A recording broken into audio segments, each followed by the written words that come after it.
എന്ന് ദൈവത്തെ കേൾക്കാൻ വേണ്ടിയാണ് ഉടമ്പടി ധ്യാനം കൂട്ടുന്നത്. ദൈവത്തെ കേൾക്കാൻ വേണ്ടിയാണ് ഉടമ്പടി ധ്യാനം കൂടുന്നതെങ്കിൽ കർത്താവ് അതിനെക്കുറിച്ച് നമ്മളോട് സംസാരിച്ചിട്ടുണ്ട്.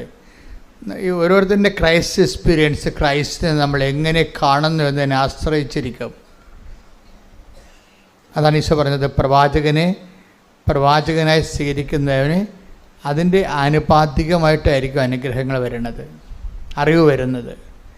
നീതിമാനെ take the bed of God, സ്തുതിക്കട്ടെ. ഹല്ലേലൂയ ഹല്ലേലൂയ ഹല്ലേലൂയ ഹല്ലേലൂയ യേശുവേ നന്ദി. ഹല്ലേലൂയ ഹല്ലേലൂയ ഹല്ലേലൂയ. മത്തായി 10:41. മത്തായിയുടെ സുവിശേഷം 10:41 വാക്യം. പ്രവാചകനെ പ്രവാചകനായി സ്വീകരിക്കുന്നവന്, പ്രവാചകനായി സ്വീകരിക്കുന്നവന് പ്രവാചകന്റെ പ്രതിഫലവും നീതിമാനായി സ്വീകരിക്കുന്നവന് നീതിമാന്റെ പ്രതിഫലവും ലഭിക്കുന്നു. അപ്പൊ നമ്മൾ എങ്ങനെ സ്വീകരിക്കുന്നു അതിന് ആനുപാതികമായിട്ടാണ് നമ്മുടെ അനുഭവങ്ങൾ വരുന്നത്. അപ്പോൾ സ്വീകരിക്കണമെങ്കിൽ നമുക്ക് എന്ത് വേണം? അറിവ് വേണം, അല്ലേ? നമുക്ക് ഒരു കോൺസെപ്റ്റ് ഉണ്ട്, അത് നമ്മുടെ അറിവിന് ആനുപാതികമോ പരിമിതമോ ആണ്. എന്ന് വെച്ച് കഴിഞ്ഞാൽ നമ്മൾക്ക് ക്രിസ്തുവിനെക്കുറിച്ച് എന്ത് അറിവുണ്ട് അതിന് ആനുപാതികമായിട്ടുള്ള അനുഭവങ്ങളാണ് ഉള്ളത്. ഇപ്പം നമ്മുടെ മുമ്പിലുള്ള ചാലഞ്ച് എന്താ? ക്രിസ്തുവിനെക്കുറിച്ചുള്ള അറിവ് വർദ്ധിപ്പിക്കുക, വികസിപ്പിക്കുക. അത് മനസ്സിലായില്ലേ? It's very simple. എന്നുവെച്ചാൽ നമ്മുടെ ക്രിസ്തുവിനെക്കുറിച്ച് നമുക്ക് എന്തറിവുണ്ട് അതിന് ആനുപാതികമായിട്ടായിരിക്കും നമുക്കുണ്ടാകുന്ന ദൈവ അനുഭവം. അപ്പോൾ നമ്മുടെ മുമ്പിലുള്ള റിസ്ക് എന്താ? ക്രിസ്തുവിൻ്റെ അതിനെക്കുറിച്ചുള്ള അറിവിൻ്റെ ചക്രവാളങ്ങളെ ഓരോ ദിവസവും വികസിപ്പിച്ചെടുക്കുക. അതാണ്, അതിനാണ് നമ്മൾ ഉടമ്പടി ധ്യാനം കൂടുന്നത്. എന്താ കാര്യം? നമ്മൾ ഉടമ്പടിയാണ് ദൈവാനുഭവത്തിൻ്റെ തോതായിട്ട് എടുത്തിരിക്കുന്നത്. ഇപ്പം പരിശുദ്ധ കുർബാന ദൈവാനുഭവത്തിൻ്റെ തോതായിട്ട് എടുക്കാൻ വേണ്ടി നോൺ ക്രിസ്ത്യൻസിന് പറ്റുമോ? പറ്റത്തില്ല. അതാണ് പ്രശ്നം. അതുകൊണ്ട് തന്നെ ക്രിസ്തു എല്ലാവർക്കും വേണ്ടിയുള്ളതാണ്. ക്രിസ്തു എല്ലാവർക്കും വേണ്ടിയുള്ളതാണ്. അപ്പോൾ ക്രിസ്തുവിനെക്കുറിച്ചുള്ള ബേസിക് നോളജ് എന്താണ്? ക്രൈസിസ് ഫോർ ഓൾ, എല്ലാ മനുഷ്യർക്കും വേണ്ടിയുള്ള രക്ഷയുടെ സ്തുതിക്കട്ടെ. ഹല്ലേലൂയ ഹല്ലേലൂയ ഹല്ലേലൂയ ഹല്ലേലൂയ. യേശുവേ നന്ദി. യേശുവേ സ്തുതി. ലൂക്ക 2:30-31. ലൂക്ക 2:30-31. എന്തെന്നാൽ സകല ജനതകൾക്കും വേണ്ടി അങ്ങ് ഒരുക്കിയിരിക്കുന്ന രക്ഷ എന്റെ കണ്ണുകൾ കണ്ടു കഴിഞ്ഞു. ഇപ്പം ക്രിസ്തു ആർക്ക് വേണ്ടി ഒരുക്കിയിരിക്കുന്നതാണ്? സകല മനുഷ്യർക്കും വേണ്ടിയാണ്. സഭയുടെ മുമ്പിൽ വരുന്ന ഏറ്റവും വലിയ വെല്ലുവിളിയാണത്. സഭ ഇവിടെ നിലനിൽക്കുന്നതിൻ്റെ ഉദ്ദേശം തന്നെ എന്തുകൊണ്ടാണ്? ക്രിസ്തു സകല മനുഷ്യർക്കും വേണ്ടി ദൈവം വിഭാവനം ചെയ്ത സ്വർഗത്തിൻ്റെ പദ്ധതിയാണെങ്കിൽ ആ പദ്ധതി പ്രയോഗത്തിൽ വരുത്താനുള്ള ബാധ്യതയ്ക്ക് ദൈവം സഭയെ സ്ഥാപിച്ചിട്ടുണ്ട്. ഇപ്പോൾ സഭയുടെ മുമ്പിലുള്ള ഏറ്റവും വലിയ, അതുകൊണ്ടാണ് സഭ മിഷണറി ആകുന്നില്ലെങ്കിൽ അതിൻ്റെ 50% വർക്ക് മരവിച്ചിരിക്കുകയാണ്.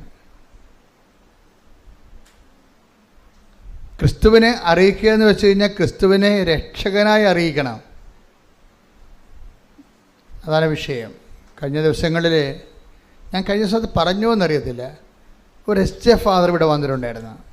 അപ്പോൾ അദ്ദേഹം ഗുജറാത്തിൽ സ്കൂളിൽ പഠിപ്പിക്കുന്ന ആളാണ്. അപ്പോൾ അദ്ദേഹത്തിൻ്റെ ഞങ്ങൾ ബ്രേക്ക്ഫാസ്റ്റ് കഴിച്ചുകൊണ്ടിരിക്കുന്ന സമയത്ത് ചോദിച്ച്, അച്ഛന് എന്നാ അവിടുത്തെ യഥാർത്ഥ പരിപാടി എന്ന് ചോദിച്ചു. പ്രശ്നം എന്താ ചോദിച്ചു. പറഞ്ഞു, ഞാൻ സ്കൂളിൽ പഠിപ്പിക്കുകയാണ്. ഞാൻ പറഞ്ഞ്, എന്താണ് പഠിപ്പിക്കണേ? അങ്ങനെ ചുറ്റിക്കാരാണ് ഞാൻ ചോദിച്ചത്, ഞാൻ എന്താ പഠിപ്പിക്കണത്? കാര്യം മാത്സാണ് പഠിപ്പിക്കണമെന്നുണ്ടെങ്കിൽ പിന്നെ അത് കെട്ടിയെടുത്ത് അച്ഛനാകേണ്ട കാര്യമില്ലല്ലേ. സോഷ്യൽ സയൻസാണ് പഠിപ്പിക്കുന്നുണ്ടെങ്കിൽ കെട്ടിയെടുത്ത് അച്ഛനാകേണ്ട കാര്യമില്ലല്ലോ. അല്ലെങ്കിൽ വീട്ടിൽ പോയിരുന്നാൽ പോലെ കല്യാണം കഴിച്ച് മര്യാദക്ക് അതിനേക്കാൾ നല്ലവണ്ണം പഠിപ്പിക്കുന്ന ആൾക്കാരുണ്ടല്ലോ നാട്ടിലില്ലേ. അച്ഛന്മാരെക്കാൾ നല്ലവണ്ണം സോഷ്യൽ സയൻസും മാത്സും പഠിപ്പിക്കുന്ന അധ്യാപകർ ഞാൻ കണ്ടിട്ടുണ്ടല്ലോ. അപ്പോൾ ഞാൻ അതാണ് ഞാൻ ചോദിച്ചത്, എന്താ പഠിപ്പിക്കണത്? അപ്പോൾ പുള്ളിക്കാരൻ പാവപ്പെട്ടവന് ഉടനെ പറഞ്ഞത്, ഞാൻ നല്ല ഹിന്ദുസിനെ ഞാൻ നല്ല ഹിന്ദുസാക്കും, മുസ്ലിംസിനെ ഞാൻ നല്ല മുസ്ലിംസാക്കും, ക്രിസ്ത്യൻസിനെ ഞാൻ നല്ല ക്രിസ്ത്യൻസാക്കും. ഓക്കെ, അപ്പം ഞാൻ പറഞ്ഞ് ഇതാണോ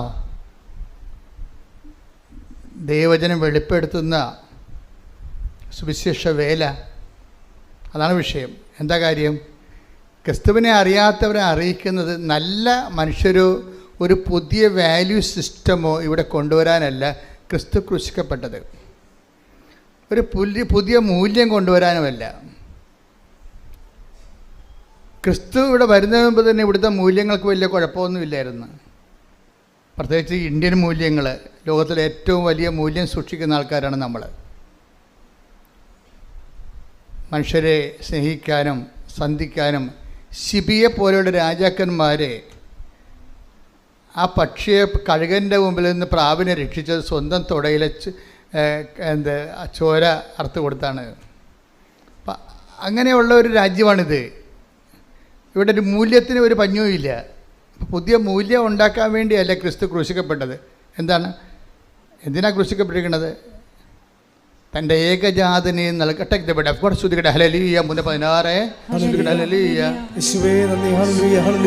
യോഹന്നാൻ 3:16. ഓക്കെ, എന്തെന്നാൽ അവനിൽ വിശ്വസിക്കുന്ന ഏവനും നശിച്ചു പോകാതെ നിത്യജീവൻ പ്രാപിക്കുന്നതിനു വേണ്ടി തന്റെ ഏകജാതനെ നൽകാൻ തക്കവിധം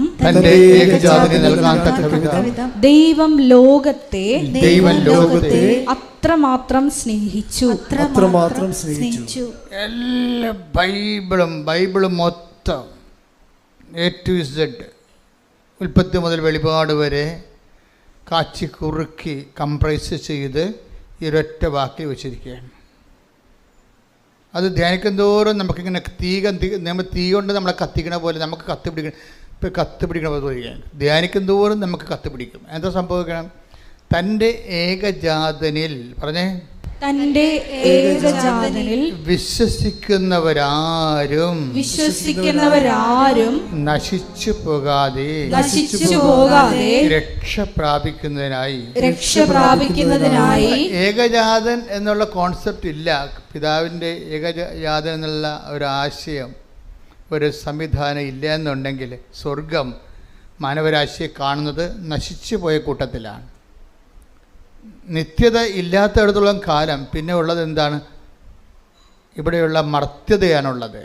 അത് കഴിയുമ്പോൾ പട്ടി, പാണൻ, കഴുത, പൂച്ച, മുയൽ ഒക്കെ ചത്ത് മലന്ന് മണ്ണോട് മണ്ണായതുപോലെ തീരും.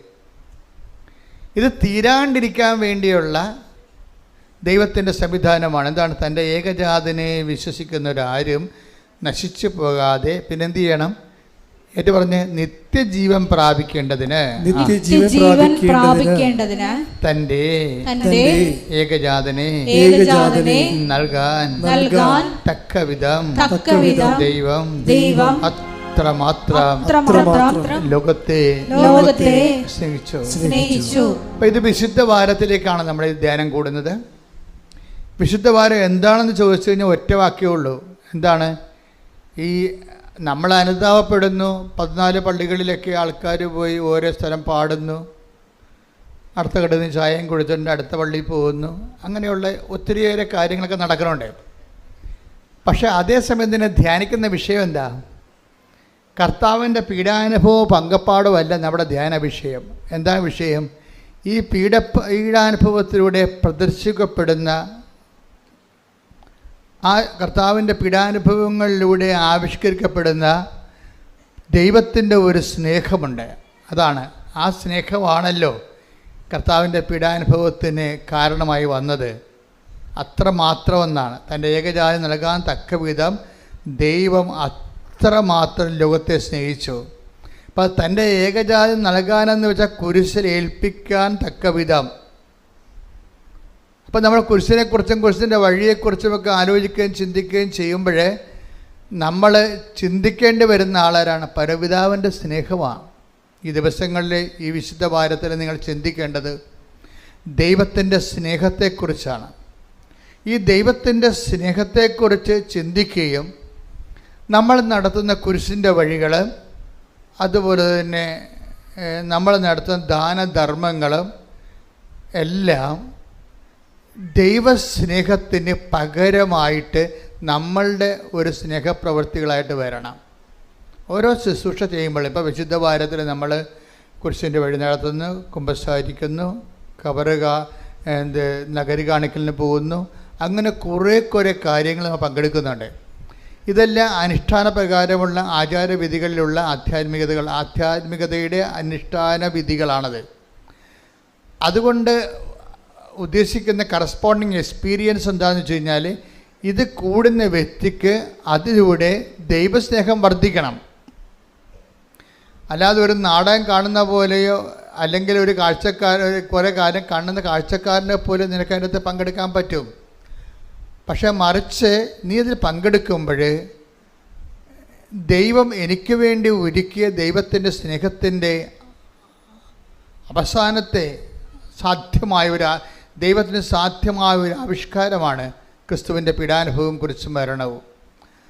ഇത് കാണുമ്പോൾ കർത്താവേ, നിന്റെ സ്നേഹത്താൽ എന്നെ നിറക്കണമേ. ഏറ്റു പ്രാർത്ഥിച്ചേ, കർത്താവേ, ഈ വിശുദ്ധ വാരത്തിൽ നിന്റെ പീഡാനുഭവങ്ങളെ, നിന്റെ ചമ്മട്ടിപ്പാടുകളെ, നിന്റെ മുൾക്കിരീടത്തെ, നിന്റെ കരചരണങ്ങളിലെ ആണിപ്പഴുതുകളെ, അതിൽ നിന്നൊഴുകുന്ന വിശുദ്ധ രക്തത്തെ ഞാൻ ധ്യാനിക്കുമ്പോൾ എനിക്ക് വേണ്ടി സഹിച്ച നിന്റെ സഹനങ്ങളുടെ അന്തർധാരയായ ദൈവസ്നേഹത്താൽ ക്രിസ്തുവിലൂടെ അഭിഷേകം ചെയ്യണമേ, ശക്തീകരിക്കണമേ.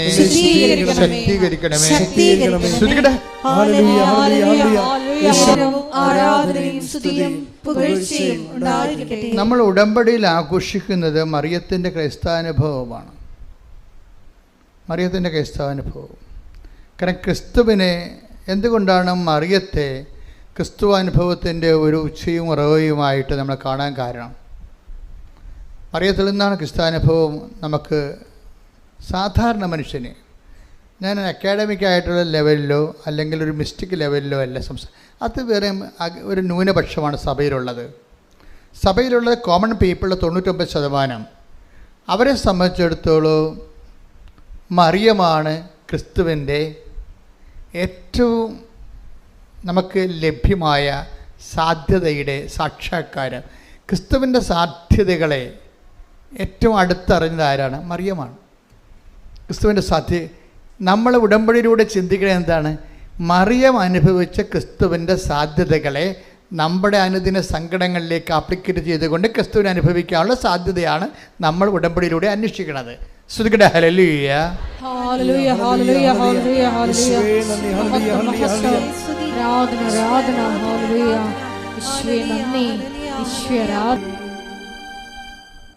മറിയം വചനത്തിൻ്റെ ഒരു ഉപാസകയാണ്. ഞാൻ അങ്ങനെ പറയാൻ കാരണം വെച്ച് കഴിഞ്ഞാൽ, നമ്മൾ ഉടമ്പടി പുരോഗമിക്കാനും ഉടമ്പടി വളരാനും നല്ലത് മറിയത്തിനെ മാതൃകയാക്കുന്നതാണ്. ഞാൻ പലപ്പോഴും ടോക്കിൽ ഈ ദിവസങ്ങളിൽ മാതാവിൻ്റെ ആധ്യാത്മികത പലപ്പോഴും ഉടമ്പടി കയറി വരുന്നില്ല. അപ്പോൾ ഞാനത് ദിവസങ്ങളിൽ അമ്മയോട് അതിനെക്കുറിച്ച് പറഞ്ഞു. കാര്യം പണ്ട് ഉടമ്പടി ധ്യാനം എന്ന് പറയുമ്പോൾ അതൊരു മരിയൻ ധ്യാനമായിരുന്നു ശരിക്കും.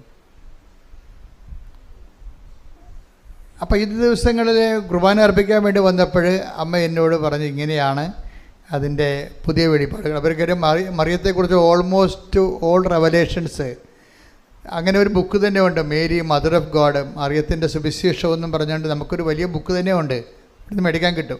അതെല്ലാം ഈ മരിയൻ വെളിപാടുകളാണ്. അത് ആ ഫോർമുല ഉപയോഗിച്ചിട്ടാണ് ആൾക്കാർ ക്രിസ്തുവിൻ്റെ ശക്തി ടാപ്പ് ചെയ്യണത് ഉടമ്പടിയിലൂടെ. കാര്യം ക്രിസ്തുവിനെ അറിയാനും, ഇപ്പം തന്നെ ഞാനൊരു ഉദാഹരണം പറയട്ടെ. ഈ ദിവസങ്ങളിൽ ഈശോ കുർബാനയിലെ ബലിപീഠത്തിൽ പറഞ്ഞ കാര്യമാണ്. ഈശോയെക്കുറിച്ചുള്ള മറിയത്തിൻ്റെ ഏറ്റവും ടോപ്പ് റെവലേഷൻ എന്താണ്? ഒരേ ഒരു റെവലേഷൻ അല്ല, ഈശോയെക്കുറിച്ചുള്ള മറിയത്തിൻ്റെ ടോപ്പ് റെവലേഷൻ, വലിയ വെളിപാടുകളിലെ ഏറ്റവും പ്രധാനപ്പെട്ടത് എന്താണ്? യാക്കോബിൻ്റെ ഭവനത്തിൽ, യാക്കോബിൻ്റെ ഗോത്രത്തിൽ അവൻ വലിയവനായിരിക്കുമെന്നാണ്. അല്ലേ? ക്രിസ്തുവിനെക്കുറിച്ചുള്ള മറിയത്തിൻ്റെ അനുഭവം എന്താണ്? അവൻ take the bed of God, അവൻ വലിയവനായിരിക്കും. ശ്രുതിക്കട്ടെ ഹല്ലേലൂയ. ലൂക്ക 1:32-33. ലൂക്കാസ് സുവിശേഷം 1:32-33. അവൻ വലിയവനായിരിക്കും, അവൻ വലിയവനായിരിക്കും, അത്യുന്നതന്റെ പുത്രൻ എന്ന് വിളിക്കപ്പെടും, അത്യുന്നതന്റെ പുത്രൻ എന്ന് വിളിക്കപ്പെടും. അവന്റെ പിതാവായ ദാവീദിന്റെ സിംഹാസനം, അവന്റെ പിതാവായ ദാവീദിന്റെ സിംഹാസനം ദൈവമായ കർത്താവ് അവന് കൊടുക്കും. ദൈവമായ കർത്താവ് അവന് കൊടുക്കും. മറിയത്തിൻ്റെ ക്രിസ്തു അനുഭവങ്ങളിൽ കാതല് ഒരു പ്രധാനപ്പെട്ട പ്രമേയം എന്താണ്? അവൻ വലിയവനായിരിക്കുമെന്നാണ്. നമ്മൾ ഉടമ്പടിയിൽ അനുഭവിക്കുന്നത് ഈ ക്രിസ്തുവിൻ്റെ വലിപ്പമാണ്. മറിയമാണത് ആദ്യം അനുഭവിച്ചത്. മറിയത്തിൻ്റെ വയറ്റിലിട്ട് വളർത്തി വീട്ടിൽ നിർത്തി വളർത്തി ആളാണ് ക്രിസ്തു. മനുഷ്യപുത്രനെ ക്രിസ്തു വിശ്വാസപൂർവം ദൈവത്തിൻ്റെ വചനത്തെ സ്വീകരിച്ച് വയറ്റിലിട്ട് വളർത്തി പിന്നെ വീട്ടിൽ നിർത്തി വളർത്തിയ ആളാണ്. അതുകൊണ്ട് ക്രിസ്തുവിൻ്റെ സാധ്യതകളെക്കുറിച്ചുള്ള മറിയത്തിൻ്റെ അൾട്ടിമേറ്റ് നോളജ് റെവലേഷനിൽ ഒന്നെന്താണ്? അവൻ വലിയവനായിരിക്കും. Price the Lord. അപ്പോൾ പിന്നെ മറിയത്തിൻ്റെ അതുകൊണ്ട് മറിയം ഈ വലിയ ക്രിസ്തു താൻ വയറ്റിലിട്ട് വളർത്തിയിരിക്കുന്നയാൾ, പ്രസവിച്ച് വീട്ടിൽ വളർത്തിയിരിക്കുന്നയാൾ, അവനെക്കുറിച്ചുള്ള ദേവപിതാവിൻ്റെ സ്വപ്നങ്ങളിൽ ഒന്നെന്താണ്? അവൻ വലിയവനായിരിക്കുമെന്നാണ്. അപ്പം അതുകൊണ്ട് തന്നെ നമ്മുടെ ജീവിത പ്രശ്നങ്ങളിലേക്ക് ഈ ക്രിസ്തുവിൻ്റെ വലിപ്പത്തെ എങ്ങനെ പ്രയോഗവൽക്കരിച്ചുകൊണ്ട് നമ്മളെ അനുദിന വിഷമങ്ങളിൽ നിന്നൊരു മനുഷ്യനെ എങ്ങനെ രക്ഷപ്പെടുത്തിയെടുക്കാൻ പറ്റും? ഇപ്പോൾ നമ്മുടെ ജപ്തി നടപടിയുണ്ട്. നമുക്ക് മാർച്ച് കഴിഞ്ഞപ്പോൾ പിന്നെ അത് കുറഞ്ഞിട്ടുണ്ട്. കുറേ അധികം മാതാവ് ഏറ്റെടുത്തിട്ടുണ്ടെന്ന് എനിക്കറിയാം. കാര്യം സാക്ഷ്യം ഇനിയിപ്പോൾ വരാൻ പോണതല്ലേ ഉള്ളൂ. അതേസമയം തന്നെ എനിക്ക് സാമ്പത്തിക മേഖലകളിലെ ഞാൻ വളരെ ശ്രദ്ധിക്കുന്ന ആളാണ്. കാര്യം പ്രത്യേകിച്ച് ഈ സാമ്പത്തികമായിട്ട് മനുഷ്യനിങ്ങനെ സങ്കടപ്പെട്ട് വരുമ്പോഴേ അവന് അതിൻ്റെ കൂടെ വേറെ ഒത്തിരിയേറെ സങ്കടങ്ങൾ ഒരുമിച്ച് അനുഭവിക്കുന്നുണ്ട്. അപ്പം അതുകൊണ്ട് എനിക്ക് ഭയങ്കര നിർബന്ധമാണ് അങ്ങനെ. അതുകൊണ്ടാണ് ഞാൻ പറഞ്ഞത് നിങ്ങളുടെ ജപ്തി പേപ്പർ കൊണ്ടുവരാൻ പറഞ്ഞതിൻ്റെ കാര്യം അതാണ്. അങ്ങനെ ലോകത്ത് ഒരിടത്തും ആവശ്യപ്പെടത്തില്ല. എന്നോട് അമ്മ പറഞ്ഞിട്ടാണ് ഞാൻ എന്നോട് ചോദിക്കുന്നത്. നിങ്ങളെ കൃപാസനത്തിൽ വരാൻ വരുന്നുണ്ടെങ്കിൽ നിങ്ങളുടെ ജപ്തി നിങ്ങൾ ചെയ്യുമെന്ന് പറഞ്ഞില്ലേ? അത് മനുഷ്യന്മാർ സാമ്പത്തിക സ്ഥാപനങ്ങളല്ലേ അത് പറഞ്ഞിരിക്കണത്, അല്ലേ? അപ്പോൾ ഇത് ഏറ്റവും വലിയ ജപ്തി മനുഷ്യരാശിയെ ജപ്തി ചെയ്തിരിക്കുന്നത് സാത്താനാണ്. അവൻ്റെ ജപ്തിയിൽ നിന്ന് നമ്മളെ ഒഴിവാക്കിയത് അവൻ്റെ വിശുദ്ധമായ രക്തമാണ്. അവൻ്റെ മുമ്പിലാണ് നമ്മൾ ഈ ചീള് കാര്യം കൊണ്ടുവരുന്നത്. അതുകൊണ്ട് ആ പേപ്പർ മാതാവിനെ കാണിക്കാമെന്ന് പറയും. അതാണ് വിഷയം, എൻ്റെ വിഷയം. ആ പേപ്പർ കൊണ്ടുവരാൻ പറഞ്ഞതിൻ്റെ കാര്യം. ഇപ്പം ഞാൻ വളരെ സീരിയസാണ്. നിങ്ങൾ എന്നെ കാണാൻ വരുമ്പോൾ എനിക്ക് നിങ്ങൾ അനുഭവിക്കുന്ന പ്രശ്നങ്ങളുടെ പേപ്പറുകൾ വേണമെന്ന് പറഞ്ഞാൽ എന്താണ്? അത് മാതാവിൻ്റെ മുമ്പിൽ വെച്ചിട്ട് പ്രത്യേക ഒരു പ്രാർത്ഥനയുണ്ട്. അത് ചെല്ലും. എന്നിട്ട് നിങ്ങളുടെ വിഷയം അങ്ങോട്ട് ഏൽപ്പിക്കും.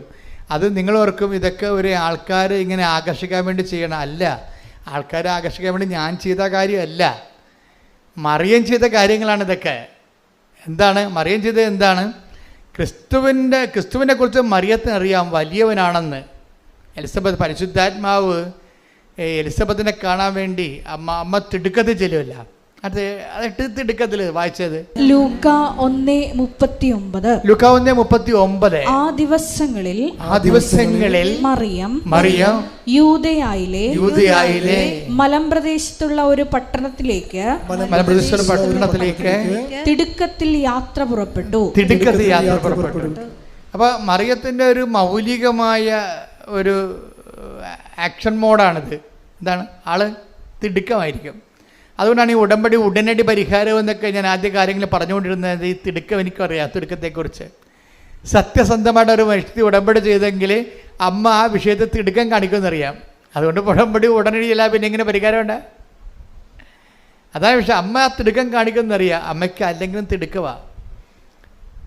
എന്താ കാര്യം വെച്ച് കഴിഞ്ഞാൽ ഇപ്പോൾ കാനായിലെ കല്യാണ വീട്ടിൽ വരുമ്പോഴോ ഇപ്പോൾ ഈ യേശു വലിയവനായിരിക്കും എന്നുള്ളത് അമ്മയ്ക്കറിയാം.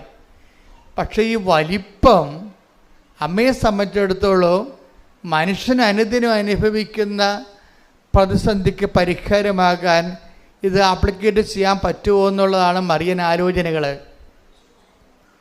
മറിയൻ എന്ന് വെച്ച് കഴിഞ്ഞാൽ നമ്മളുടെ പ്രശ്നബാധിതമായ ഒരു മനുഷ്യൻ്റെ ഒപ്പം നടന്ന് ഒപ്പം നിന്നും ചിന്തിക്കുന്ന ആളാണ് മറിയാം. അങ്ങനെ ആരുമില്ല ബൈബിളിൽ അത്രയും കൃത്യമായിട്ട്. മനുഷ്യൻ്റെ അനുദിന പ്രശ്നങ്ങളുടെ ഒപ്പം നടന്നുകൊണ്ട്, അവൻ്റെ ഒപ്പം തലക്ക് തീ പിടിച്ചുകൊണ്ട്, അവൻ്റെ കൂടെ ഉപ്പുകുറ്റിക്ക് തീ പാറിക്കൊണ്ട് ഒരുമിച്ച് നടക്കുന്ന ഒരാളാണ് മറിയാം. അങ്ങനെ ഈ വലിയവനായിരിക്കുന്ന യേശുവിനെ എങ്ങനെ മനുഷ്യൻ്റെ അനുദിന വിഷയത്തിൻ്റെ അകത്ത് ഒരു പരിഹാരത്തിന് വേണ്ടി അതിനെ പ്രയോഗിക്കാൻ കഴിയും എന്ന് കാനായിൽ ഒരാകസ്മികമായിട്ട് ചിന്തിച്ച ആളല്ല. മറിയത്തിൻ്റെ മനസ്സിൽ ഇത് തന്നെയായിരുന്നു എല്ലാ കാലങ്ങളിലും. എങ്ങനെ മറിയത്തോടല്ല പറഞ്ഞത്, ഇവൻ ഔസേപ്പിതാവിനോടല്ല പറഞ്ഞത്, അവൻ വലിയവനായിരിക്കുമെന്നാണ്. എന്തിനാണ് അങ്ങനെ പറഞ്ഞത്? അവൻ വലിയവനായിരിക്കും. എന്തിനു വേണ്ടി അവൻ വലിയവനായിരിക്കും? അവൻ യേശുക്രിസ്തു ക്രൂശിക്കപ്പെട്ട് മനുഷ്യൻ്റെ പാപങ്ങൾക്ക് പരിഹാരമാകാൻ വേണ്ടി മാത്രമാണോ? അല്ല. മറിയത്തെ സംബന്ധിച്ചിടത്തോളം മനുഷ്യൻ്റെ അനുദിന ജീവിതത്തിൻ്റെ പരിഹാരത്തിനും അവൻ വലിയവനായിരിക്കുമെന്നാണ് പരിശുദ്ധാത്മാവ് മറിയത്തോട് പറഞ്ഞിരിക്കുന്നത്. കൈയടിച്ച് ക്രിസ്തുവിന്റെ ഹല്ലേലൂയ. പരിശുദ്ധ പരമ ദിവ്യകാരുണ്യത്തിന് ആരാധനയും സ്തുതിയും പുകഴ്ചയും ഉണ്ടായിരിക്കട്ടെ. എൻ്റെ ദൈവപൈതലേ, അതായത് എലിസബത്തിൻ്റെ ഭവനത്തിലേക്ക് പോകുന്നതിന് വേണ്ടി മറിയം കാണിച്ച ഒരു തിടുക്കമുണ്ട്. ഈ തിടുക്കം തന്നെയാണ് അമ്മ വലിയവനായ ക്രിസ്തുവിനെ മനുഷ്യൻ്റെ അനുദിന ജീവിത പ്രശ്നങ്ങളിലേക്ക് സത്ത തിരിച്ചുകൊണ്ട് അതിനൊരു പരിഹാരം കാണാൻ വേണ്ടി ഒരു പഴുത് നോക്കി നടന്നതുപോലെയാണ് കാനായിലെ കല്യാണം വന്നു ചേരുന്നത്. കാനായിലെ കല്യാണം വാസ്തവത്തിൽ അത് ശരിക്കും പറഞ്ഞാൽ ഞാൻ ഇപ്പോഴും വിശ്വസിക്കുന്നത് ഒരു സർക്കസ് സെൻസ് മാതാവ് ഇതേ ചിന്തയോടുകൂടി നടന്ന്, ക്രിസ്തു വലിയവനാണെന്ന് അമ്മയ്ക്കറിയാം.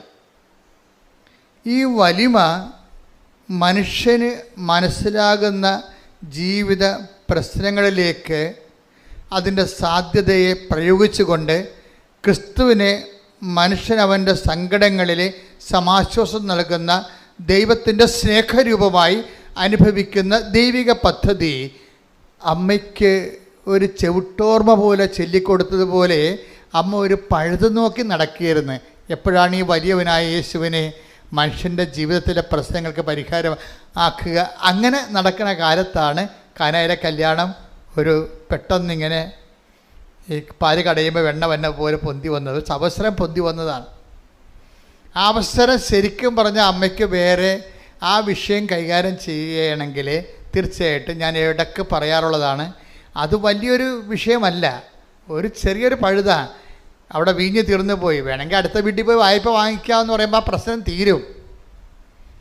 അടുത്ത വീട്ടിൽ പോയി വായ്പ വാങ്ങിക്കുക, അല്ലെങ്കിൽ 3-4 വീട്ടിൽ പോയി പെട്ടെന്ന് അവിടെ ഉള്ള വീഞ്ഞ്, അവിടെയൊക്കെ വീഞ്ഞുള്ള സ്ഥലമാണ്, ഞാനും പോയതാ. അവിടുന്ന് കുറേ വീഞ്ഞ് അവിടുന്ന് പോയപ്പോൾ കൊണ്ടുവരികയും ചെയ്തു ഇവിടെ. കാര്യം അതല്ല, അതോട് അവരുടെ ബിസിനസ്സാണത്.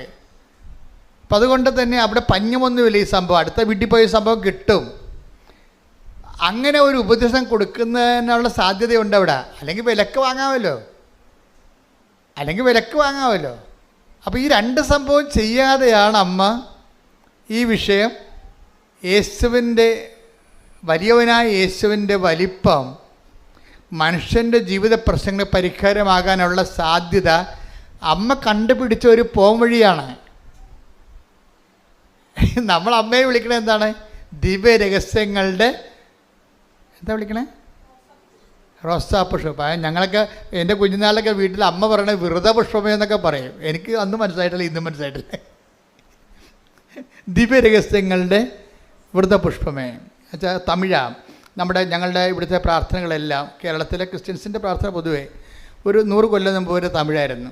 അപ്പം അതുകൊണ്ട് തമിഴിൻ്റെ പ്രാർത്ഥന പതുക്കെയാണ് ഇപ്പോൾ മലയാളത്തിലായത്. കാര്യം കേരളം തമിഴൊക്കെ ആയിരുന്നല്ലോ. അപ്പം അതിനോട് ആ കാലങ്ങളിലെല്ലാം പഴയ വേദപാഠങ്ങളെല്ലാം തമിഴായിരുന്നു. അപ്പോൾ അത് ദൈവരഹസ്യങ്ങളുടെ വ്രതപുഷ്പം. ഞാൻ സെമേരി ചെന്നപ്പോൾ പഠിച്ചത് ഈ വ്രതപുഷ്പം എന്ന് പറഞ്ഞാൽ എന്താണ്? സെമേരി ചെന്നപ്പോൾ ഇംഗ്ലീഷ് റോസ് ശരിയാണ്. അപ്പോൾ അവിടെ പറഞ്ഞാൽ എന്താണ്? Mystic rose, pray for us എന്നുവെച്ചാൽ ദിവ്യരഹസ്യങ്ങളെ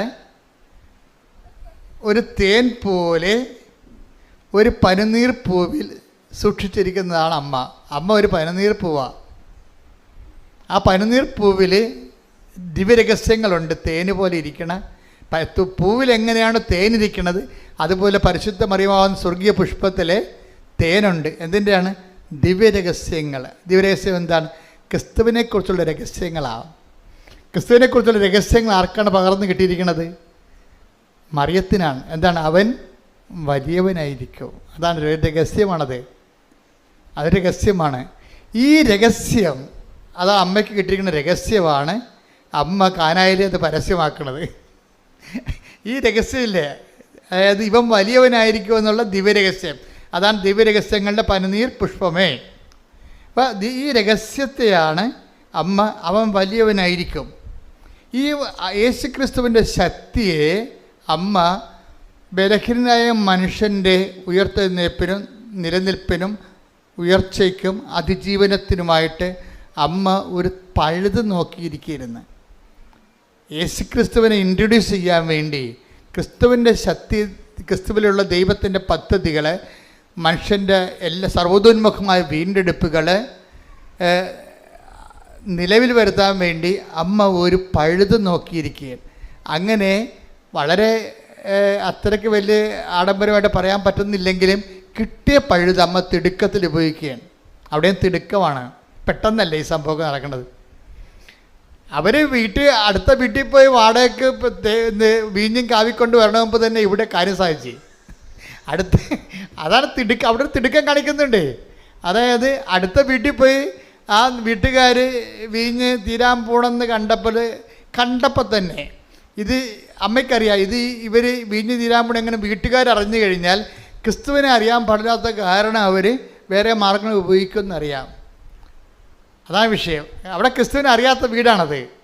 ക്രിസ്തുവിനെ അറിയാത്ത വീട്ടിൽ ഒരു വിഷയം ഉണ്ടായിക്കഴിഞ്ഞാൽ അവരറിഞ്ഞു കഴിയുമ്പോൾ, വിവാഹത്തിൻ്റെ ശോഷണം അറിഞ്ഞു കഴിയുമ്പോൾ ഓട്ടോമാറ്റിക്കലായിട്ട് അവർ വേറെ ക്രിസ്തുവിനെ ഇതരമായിട്ടുള്ള വേറെ മാർഗങ്ങൾ, വായ്പ വാങ്ങിക്കുകയോ വിലക്ക് വാങ്ങിക്കുകയോ എന്ന് അറിയാം, അവർ ചെയ്യുമെന്നറിയാം.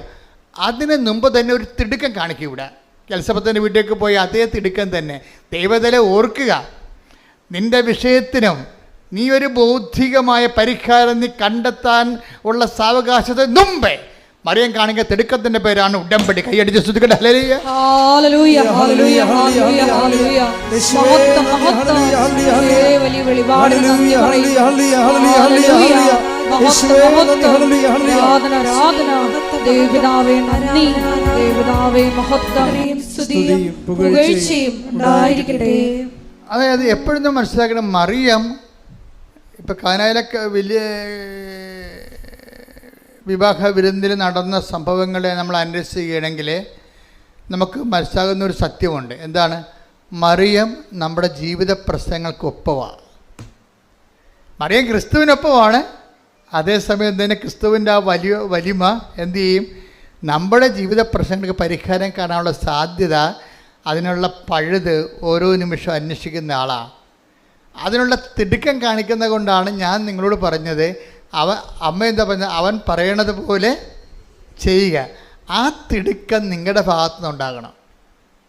പിടികിട്ടിയ ഉടമ്പടി എപ്പോഴും കത്തണം ഇങ്ങനെയാണ്. മറിയമ്മത്തിന് ഒരു തിടുക്കമുണ്ട്.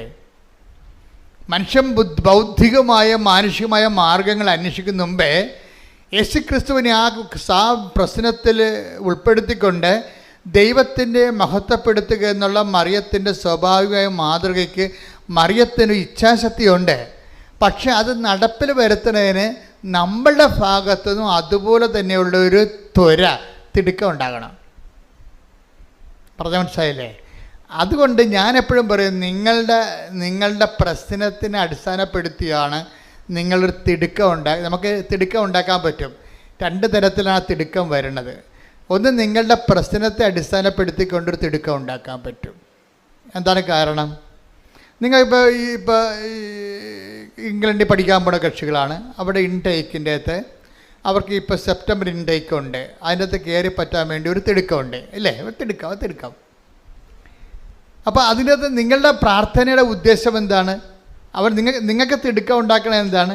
സെപ്റ്റംബറിൽ പോകാൻ പറ്റുന്നില്ലെങ്കിൽ പിന്നെ അടുത്ത ഫെബ്രുവരിയിലേ പോകാൻ പറ്റത്തുള്ളൂ. അപ്പം അതുകൊണ്ട് ഒരു സ്വാഭാവികമായിട്ട് ഉണ്ടാക്കുന്ന തിടുക്കമാണ്.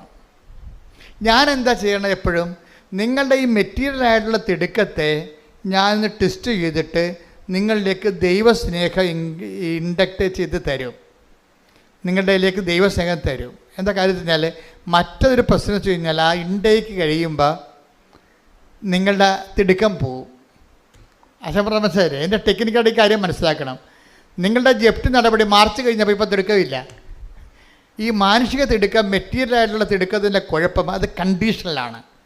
അതൊരു വിഷയമായിട്ടും ഒരു സീസണലായിട്ടുള്ള തിടുക്കമാണ്.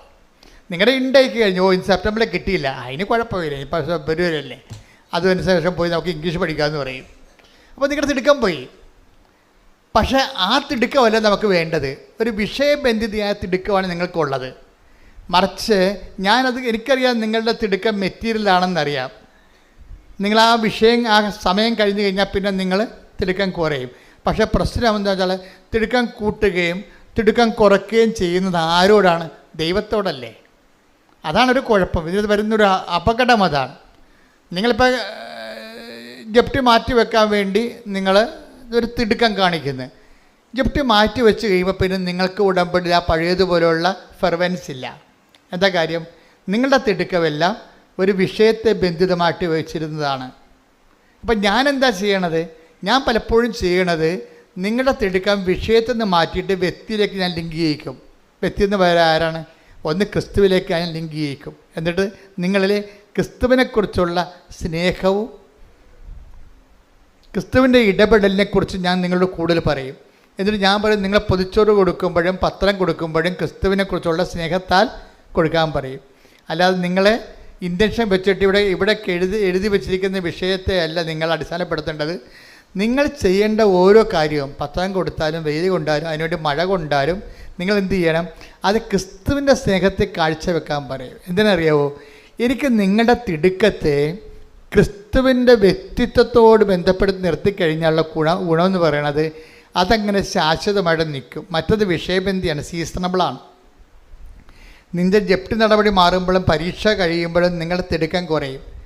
അപ്പോഴേ അങ്ങനെ ഒരു റിലേഷൻസ് നമുക്ക് ദൈവമായിട്ട് മെയിൻറ്റെയിൻ ചെയ്യാൻ പറ്റത്തില്ല. പറ്റുമായിരിക്കും, പക്ഷേ പരിമിതികളുണ്ട്. അതിന് ദൈവത്തിനറിയാൻ പറ്റും. ഓർഡർ തമ്മാവ ആളറിയാമോ? ഇത് വെറുതെ വിഷയത്തിന് വേണ്ടി വന്നിരിക്കുകയാണ്, വയറ്റിപ്പഴപ്പ് പരിപാടിയാണ്, എനിക്ക് അതിൻ്റെ അകത്ത് റോളില്ലെന്ന് ദൈവത്തെ മനസ്സിലായാൽ പിന്നെ ഇത് ആവശ്യമില്ലാതെ ഇങ്ങനെ ലാഗാകും. ഇപ്പോൾ ഉടമ്പടിയെ നിങ്ങൾ ആവശ്യമില്ലാതെ ലാഗാക്കരുത്. അത് വിഷയബന്ധിയോ സീസണബിളോ ആയിട്ട് നമ്മൾ ഉടമ്പടി എടുത്തു കഴിയുമ്പോൾ തിടുക്കവും അതുപോലെ വരും. മറിച്ച് അത് അച്ഛൻ എപ്പോഴും നിങ്ങളോട് പറയണത്, നിങ്ങൾ ദൈവസ്നേഹത്തിൻ്റെ ഫോർമാറ്റിലേക്ക് ഇത് റീഫോർമാറ്റ് ചെയ്യാൻ പറയും. എല്ലാം ഇപ്പോൾ കാര്യം ഞാൻ അങ്ങനെ ചെയ്യണതല്ല, എൻ്റെ ജീവിതത്തിൽ മുഴുവൻ അങ്ങനെ ചെയ്യണത്. അതെനിക്ക് ആരും ഇപ്പം പുതുതായിട്ട് പറഞ്ഞു തന്നതല്ല. എനിക്ക് പണ്ട് മുതലേ അച്ഛനായ കാലം മുതൽ മനസ്സിലാകുമായിരുന്നു, ഇവിടുത്തെ മെയിൻ എന്ത് കാര്യം ചെയ്താലും അത് ദൈവസ്നേഹമാണ്. അല്ല സഭയെ ഒപ്പിക്കുക എന്നുള്ളതൊക്കെ സെക്കൻഡറി ആയിട്ട് വരുന്ന സാങ്കേതിക വിഷയങ്ങളാണ്. അതല്ല, സഭയെ സ്നേഹിക്കുന്നതും ശുശ്രൂഷിക്കുന്നതും എല്ലാം അതിൻ്റെ ബേസിക്കായിട്ടുള്ള ദൈവസ്നേഹമാണ് വരേണ്ടതെന്ന്. അപ്പം നിങ്ങളും ഉടമ്പടി എടുക്കുമ്പോൾ ഉടമ്പടി ജീവിക്കുമ്പോൾ ഈ കണ്ടൻറ്റ് ഓഫ് ലവ് വർത്തിക്കാൻ നോക്കണം. പറഞ്ഞു എന്നാൽ എളുപ്പമാണ് ഈ സംഭവം.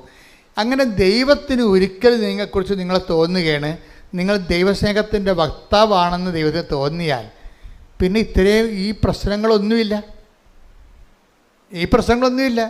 ഒരിക്കലും ഞാൻ എപ്പോഴും നിങ്ങൾ പറഞ്ഞിട്ടുണ്ടല്ലേ, കഴിഞ്ഞ പ്രാവശ്യമൊക്കെ പറഞ്ഞു, ഇതിൻ്റെ റിസ്ക് എന്ന് പറഞ്ഞാൽ എന്താണ്? ഇപ്പോൾ I will be with you unto the last. ഞാൻ നിങ്ങളുടെ കൂടെ ഉണ്ടാകും. I will come with you wherever you go. നിങ്ങൾ എവിടെ പോയാലും ഞാൻ അത് ഉടമ്പടിയിലുള്ളതല്ലേ. ദൈവം നമ്മുടെ കൂടെ ഉണ്ടാകുമെന്നുള്ള കാര്യം എന്താണ്? അത് ഉടമ്പടിയിലുള്ളതാണ്. അത് പക്ഷേ ഉള്ള പ്രശ്നമെന്ന് വെച്ചാൽ അതിനൊരു പ്രശ്നമുണ്ട്. ദൈവം നമ്മളുടെ കൂടെ ഉണ്ടാകുമെന്നുള്ള കാര്യം അത് ഉടമ്പടിയിലുള്ളതാണ്. പക്ഷെ അതിൻ്റെ അകത്തെ റിസ്ക് ഫാക്ടർ എന്ന് പറഞ്ഞാൽ എന്താണ്? ഇപ്പോൾ നമ്മുടെ Joshua 1:9 I will come with you wherever you go. നീ എവിടെ പോയാലും ഞാൻ നിൻ്റെ കൂടെ ഉണ്ടാകും. കർത്താവ് പിരിയാൻ നേരത്ത് സ്വർഗ്ഗാരോഹണ സമയത്ത് പറഞ്ഞ് ലോകത്തിൻ്റെ അവസാനം വരെ ഞാൻ നിങ്ങളുടെ കൂടെ ഉണ്ടാകും. അപ്പോൾ ദൈവത്തിൻ്റെ വാഗ്ദാനത്തിൻ്റെ ഭാഗമാണിത്. അത് ഗ്യാരണ്ടീഡാണ്. You got the point. അച്ഛൻ പറഞ്ഞ മനസ്സിലായില്ലേ? ഉടമ്പടി ടെക്നിക്കായിട്ട് പഠിക്കണം. ഇത് ദൈവത്തിൻ്റെ സാന്നിധ്യം ഞാൻ എവിടെ പോയാൽ നിങ്ങളുടെ കൂടെ ഉണ്ടാകും എന്നുള്ളത് ദൈവത്തിൻ്റെ വാഗ്ദാനത്തിൻ്റെ പുറപ്പാട് 3:14 യോശുവ 1:9 അതുപോലെ തന്നെ 28:20 മത്തായി 28:20 കാലത്തിൻ്റെ അവസാനം വരെ ഞാൻ നിങ്ങളുടെ കൂടെ ഉണ്ടാകും. ഈ പ്രസൻസ് എന്ന് പറയുന്ന സംഭവം എല്ലായിടത്തും ദൈവത്തിൻ്റെ പ്രഖ്യാപിതമായ വാഗ്ദാനത്തിൻ്റെ അടിസ്ഥാന ഘടകമാണ്. പക്ഷേ പ്രസൻസ് നമുക്ക് ഫീൽ ചെയ്യണമെന്ന് നിർബന്ധമില്ല. പ്രസൻസ് ഗ്യാരണ്ടീഡാണ്. പക്ഷെ കാര്യം ഇതിനകത്ത് ഗ്യാരണ്ടീഡ് അല്ലാത്ത ഒരു ഘടകമുണ്ട്. എന്താണ്? നമ്മൾ ദൈവത്തിൻ്റെ കൂടെ ഉണ്ടാവുക എന്നുള്ളതാണ് ഗ്യാരണ്ടി ഇല്ലാത്ത സംഭവം. ഞാൻ മനസ്സിലായില്ലേ? ദൈവം നമ്മുടെ കൂടെ ഉണ്ടാവുക എന്നുള്ളത് ഗ്യാരണ്ടി ഉള്ള കാര്യമാണ്. എന്താ കാര്യം? അത് വാഗ്ദാനത്തിൻ്റെ ഭാഗമാണ്. ദൈവത്തിന് നമ്മളെ വഞ്ചിക്കാൻ പറ്റത്തില്ല, അവനെ തന്നെ വഞ്ചിക്കാൻ പറ്റത്തില്ല. അത് ഗ്യാരണ്ടീഡാണ്. ഇത് ഗ്യാരണ്ടീഡ് അല്ലാത്ത ഒരു ഘടകമുണ്ട് ഇതിൻ്റെ അകത്ത്. അതെന്താണ്? നമ്മൾ ദൈവത്തിൻ്റെ കൂടെ ഉണ്ടാകുമോ ഇല്ലേ എന്നുള്ളത്. മനസ്സിലായില്ലേ? അപ്പം നമ്മുടെ റിസ്ക് എന്താ? കർത്താവ് നമ്മുടെ കൂടെ ഉണ്ടാവും എന്നുള്ള കാര്യം it is sure, 100% certain sure. പക്ഷേ ഇത് അനുഭവവേദ്യമാകുക എന്നുള്ളതിൻ്റെ വിഷയം എന്ന് പറയുന്നത് നമ്മൾ അതുപോലെ തന്നെ അവൻ്റെ കൂടെ ഉണ്ടാകണം. അതാണ് വിഷയം. നമ്മൾ അവൻ്റെ കൂടെ ഉണ്ടാകാതിരിക്കാനുള്ള സാഹചര്യങ്ങളെയാണ് നമ്മളിവിടെ അഡ്രസ്സ് ചെയ്തിട്ട് അനുതാപത്തിലേക്ക് നിങ്ങളെ കൊണ്ടുവരുന്നത്. പറഞ്ഞ മനസ്സിലായില്ലേ? ഇതിൻ്റെ വിഷയം എന്താണ്? ഞാൻ നോക്കണത് എന്താണ്? ഞാൻ ഇതൊരു സോഷ്യൽ കൗൺസിലിങ്ങിലൂടെയാണ്. ഞാൻ ആ വ്യക്തിപരമായിട്ട് ആൾക്കാരെ കണ്ട് കൗൺസിൽ ചെയ്യത്തില്ല. എനിക്ക് പറയാനുള്ള കാര്യങ്ങൾ ദൈവം സോഷ്യൽ കൗൺസിലിങ്ങിലൂടെയാണ് പറയണത്. ഈ സോഷ്യൽ കൗൺസിലിലൂടെ തന്നെയാണ് ആൾക്കാർ ഇതെല്ലാം സ്വീകരിക്കുകയും ചെയ്യുന്നത്. കാര്യം സാക്ഷ്യം കേൾക്കുമ്പോൾ അറിയാൻ പറ്റും. അച്ഛനത് പറഞ്ഞപ്പോൾ ഞങ്ങൾക്കത് അതിനെക്കുറിച്ച് ധാരണ കിട്ടിയെന്ന് പറയും. അത് സോഷ്യൽ കൗൺസിലിംഗ് ബോധ്യം കിട്ടി. അച്ഛൻ കൊടുത്ത അറിവ് അവർക്ക് അനുഭവമായി, അനുഭവം ബോധ്യമായി, ബോധ്യം സാക്ഷ്യമായി, സാക്ഷ്യം സന്തോഷമായി, പിന്നെ സന്തോഷം സ്വർഗമാകും. അതെന്താ സംഭവിച്ചു കഴിഞ്ഞാൽ ഇത് ഈ നമുക്ക് കിട്ടിയിരിക്കുന്ന ഈ സോഷ്യൽ കൗൺസിലിങ്ങിലൂടെ ഇതൊരു അച്ഛൻ പറയണ എല്ലാ കൗൺസിലിംഗ് മെത്തേഡാണ്. എന്ന് വെച്ചാൽ നിങ്ങൾക്ക് ഒരു പുതിയ ധാരണ തരികയാണ്. എന്താണ്? നിങ്ങളോട് ഞാൻ ചോദിക്കുകയാണ്, കർത്താവ് നിങ്ങളുടെ കൂടെ ഉണ്ട്, അത് വാഗ്ദാനമാണ്, ഗ്യാരണ്ടീഡാണ്. പക്ഷേ ഗ്യാരണ്ടി അല്ലാത്തൊരു കാര്യമുണ്ട്. എന്താണ്? നിങ്ങൾ കർത്താവിൻ്റെ കൂടെ ഉണ്ടോ? അതാണ് വിഷയം. അതാണ് വിഷയം. കാര്യം പാപം ചെയ്യുന്ന പാപത്തിന് അടിമയാണ്. അടിമ ഒരിക്കലും വീട്ടിൽ വസിക്കുന്നില്ലെന്ന് പറഞ്ഞില്ലേ? അപ്പോൾ നമ്മുടെ കൂടെ ഇല്ലല്ലോ കർത്താവ്. യോഹന്നാൻ 8:34-35. യോഹന്നാൻ 8:34-35. യേശു പ്രതിവചിച്ചു, സത്യം സത്യമായി ഞാൻ നിങ്ങളോട് പറയുന്നു, സത്യം സത്യമായി ഞാൻ നിങ്ങളോട് പറയുന്നു, പാപം ചെയ്യുന്നവൻ പാപത്തിന്റെ അടിമയാണ്. അടിമ എക്കാലവും ഭവനത്തിൽ വസിക്കുന്നില്ല, പുത്രനാകട്ടെ എക്കാലവും വസിക്കുന്നു. ഇതാണ് പ്രശ്നം. ദൈവം നമ്മുടെ കൂടെ ഉണ്ടെന്നുള്ളത് 100% ഗ്യാരണ്ടീഡാണ്. ഗ്യാരണ്ടി അല്ലാത്ത കാര്യം എന്താണ്? പാപം ചെയ്യുന്നവൻ ഒരിക്കലും ഭവനത്തിൽ വസിക്കുന്നില്ല, കർത്താവിൻ്റെ കൂടെ വസിക്കുന്നില്ല. അതാണ് വിഷയം. അതുകൊണ്ടാണ് നമ്മൾ ഉടമ്പടി പാപത്തെ അഡ്രസ്സ് ചെയ്യുന്നത്. പാപത്തെ അഡ്രസ്സ് ചെയ്യണതും പാപത്തിൻ്റെ പടിപടിയായിട്ട്, അതായത് പാപത്തെ നമുക്ക് തലയിലെ പേൻ പിറക്കി കളയണ പോലെ പിറക്കി കളയാൻ പറ്റത്തില്ല. ഇതിൻ്റെ സംഭവം എന്ന് വെച്ച് കഴിഞ്ഞാൽ ഇങ്ങനെ ഒരു സിറ്റുവേഷൻ ഉണ്ടാകാത്ത സിറ്റുവേഷൻസ് ക്രിയേറ്റ് ചെയ്യാനേ പറ്റത്തുള്ളൂ. പാപം ചെയ്യാൻ പറ്റാത്തൊരവസ്ഥ. അതുകൊണ്ടാണ് ഞാൻ നിങ്ങൾക്ക് ദൈവസ്നേഹത്തിൻ്റെ മരുന്ന് തരണത്. മനസ്സിലായില്ലേ? ദൈവസ്നേഹം വർദ്ധിച്ചു കഴിഞ്ഞാൽ ആ ദൈവസ്നേഹത്തിന് 2 ഇഫക്ട്സ് ഉണ്ട്. നിങ്ങളുടെ ഒരു വ്യക്തി, ഒരു ആത്മാവിൽ ദൈവസ്നേഹം വർദ്ധിക്കുമ്പോൾ 2 ഇഫക്റ്റ് ഉണ്ടാവും. ഒന്ന്, പാപം ചെയ്യാനുള്ള വാസനകളുടെ മേൽ ദൈവം അഭിഷേകം തരും. അത് ദൈവം നേരിട്ട് തന്നതാണ്. അതിൻ്റെ കാര്യം വെച്ചാൽ എൻ്റെ നിർമ്മലൻ അഴിഞ്ഞു പോകാൻ അനുവദിക്കത്തില്ല. സങ്കീർത്തനം 16:10. സങ്കീർത്തനം 16:10. അവിടുന്ന് എന്നെ പാതാളത്തിൽ തള്ളുകയില്ല, അങ്ങയുടെ പരിശുദ്ധൻ ജീർണിക്കാൻ അനുവദിക്കുകയില്ല. അതായത് പാപം ചെയ്യാതിരിക്കാനുള്ള ഒരു ആന്തരിക അഭിഷേകം നമുക്ക് തരും. ഈ ജീർണവസ്തുവിനെക്കുറിച്ചും പാതാളത്തിൽ തള്ളുന്നതിനെക്കുറിച്ചൊക്കെ പറയുന്നുണ്ടെങ്കിലും ആധ്യാത്മിക ജീർണതയും അവിടെ വിഷയമാണ് ശരിക്കും. നമ്മുടെ ആധ്യാത്മിക ജീർണതയെ പ്രതിരോധിക്കുന്നത് ഈ എൻ്റെ നിർമ്മലൻ എന്നുള്ള സ്റ്റാറ്റസിലാണ്. ആരാണ്? മനസ്സിലായില്ലേ? ആധ്യാത്മിക ജീർണത. നമ്മളിപ്പോൾ ചില ധ്യാനകേന്ദ്രങ്ങളൊക്കെ നിങ്ങളുടെ പാപം 150 പാപം 560 പാപം കൊണ്ടുപോവാ, മണ്ണെണ്ണ ഒഴിച്ച് കത്തിക്കാന്നൊക്കെ പറയും. കത്തിച്ചാൽ ഈ പന്നികൾ അത് തന്നെ ചെയ്യുകയും ചെയ്യും വീണ്ടും. അങ്ങനെയുള്ള സൂത്രപ്പണികളും അഭ്യാസങ്ങളും ഒന്നും കൊണ്ട് പാപത്തെ നയിക്കാൻ പറ്റത്തില്ല. പാപത്തെ നമ്മൾ ടാർഗറ്റ് ചെയ്യാൻ ഉദ്ദേശിക്കുന്നുണ്ടെങ്കിൽ ആ വ്യക്തിക്ക് ദൈവസ്നേഹം വളർന്നിരിക്കണം. ദൈവസ്നേഹം വളർന്ന 2 ഇഫക്റ്റ് വരും. എന്താ ഇഫക്റ്റ് പറഞ്ഞു? ഒന്ന്, ദൈവത്തിനൊരു റിസ്ക് ഉണ്ട്. എന്താണ്? എൻ്റെ നിർമ്മലൻ ആധ്യാത്മിക ജീർണിക്കാൻ ഞാൻ അനുവദിക്കത്തില്ല. അത് നമുക്ക് സപ്പോർട്ട് കിട്ടുന്നതാണ്. പിന്നെ എന്താ വെച്ച് കഴിഞ്ഞാൽ നമ്മൾക്ക് തന്നെ ഇങ്ങനെയുള്ള സാഹചര്യങ്ങളോട് അഫിനിറ്റി കുറയും, താല്പര്യം. പാപം ചെയ്യാനുള്ള ഒന്നെങ്കിൽ 2 തരത്തിൽ, ഒന്നെങ്കിൽ ഒരു പ്രലോഭനത്തിൽ ഉൾപ്പെടുത്തരുത് നമ്മൾ പ്രാർത്ഥിക്കുമ്പോൾ അങ്ങനെയുള്ള സാഹചര്യങ്ങളിൽ നിന്ന് ഇരിക്കാനുള്ള സാധ്യതയെ ദൈവം ട്രേസ് ഔട്ട് ചെയ്യുന്നുണ്ട്.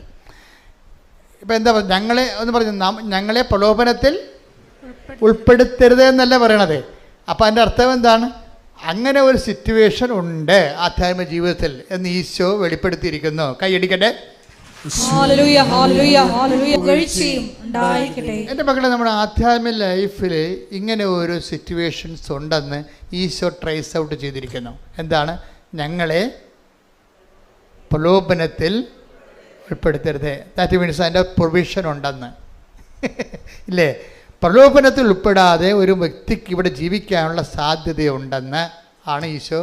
കാരണം ഈശോ മാത്രമേ ഈ രഹസ്യം പുറത്ത് പറഞ്ഞിട്ടുള്ളൂ. ഇത് രഹസ്യമാണ്. ഈശോ എന്തെല്ലാം രഹസ്യങ്ങൾ പറഞ്ഞിട്ടുണ്ട്. ഈശോ പറഞ്ഞ മൊത്തം രഹസ്യമാണ്. ലോകസ്ഥാപനം മുതൽ ഇന്ന് വരെ നിഗൂഢമായിരിക്കുന്നതെല്ലാം അവൻ വെളിപ്പെടുത്തുന്നു. അപ്പോൾ എന്താണ്? അവൻ രഹസ്യമാണ്. ഇത് രഹസ്യമാണ്. നമുക്ക് ജീവിക്കാൻ ഉദ്ദേശിക്കുന്നവൻ നിങ്ങൾ ഇവിടെയാണ് ഇൻവെസ്റ്റ് ചെയ്യേണ്ടതെന്നാണ് ഈശോ പറയണത്. നിങ്ങൾക്ക് സത്യസന്ധമായി ദൈവത്തിൻ്റെ നിർമ്മലയായിട്ടും ജീവിക്കാൻ ഉദ്ദേശിക്കുന്നുണ്ടെങ്കിൽ നിങ്ങൾ ദൈവസ്നേഹത്തിൽ വളരണം. ദൈവസ്നേഹത്തിൽ വളരാൻ ഉദ്ദേശിക്കുന്നുണ്ടെങ്കിൽ നിങ്ങൾ ക്രിസ്തുവിനോടുള്ള സ്നേഹത്തിലാണ് വളരേണ്ടത്. കാര്യം എന്താണ്? ക്രിസ്തു ദൈവത്തിൻ്റെ സ്നേഹത്തിൻ്റെ പ്രതിച്ഛായയാണ്. ദൈവം എത്രത്തോളം നമ്മളെ സ്നേഹിച്ചുവെന്ന് അവൻ്റെ മുൾക്കിടം നോക്കുമ്പോൾ അറിയാൻ പറ്റും. അവൻ എന്തുമാത്രം നമ്മളെ സ്നേഹിച്ചു വന്ന് അവൻ്റെ കരചരണങ്ങളെ ആണിപ്പഴും നോക്കുമ്പോൾ അറിയാൻ പറ്റും. അവൻ എന്തുമാത്രം നമ്മളെ സ്നേഹിച്ചു വന്ന് അവൻ്റെ ഹൃദയത്തിലെ തിരുവിലാവിലെ മുറിവ് നോക്കുമ്പോൾ അറിയാൻ പറ്റും. ശ്രുതിക്കട്ടെ.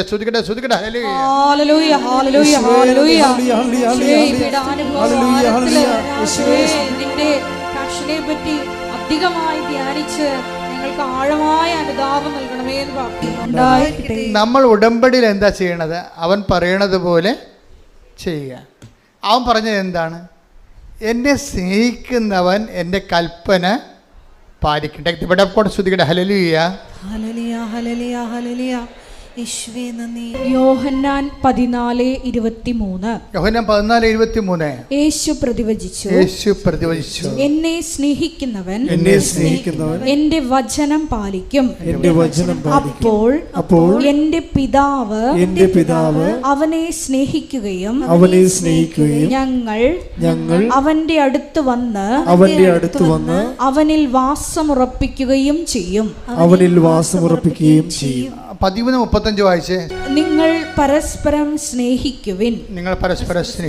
ഞാൻ നിങ്ങളെ സ്നേഹിച്ചതുപോലെ നിങ്ങളും പരസ്പരം സ്നേഹിക്കുവിൻ. നിങ്ങൾക്ക് പരസ്പരം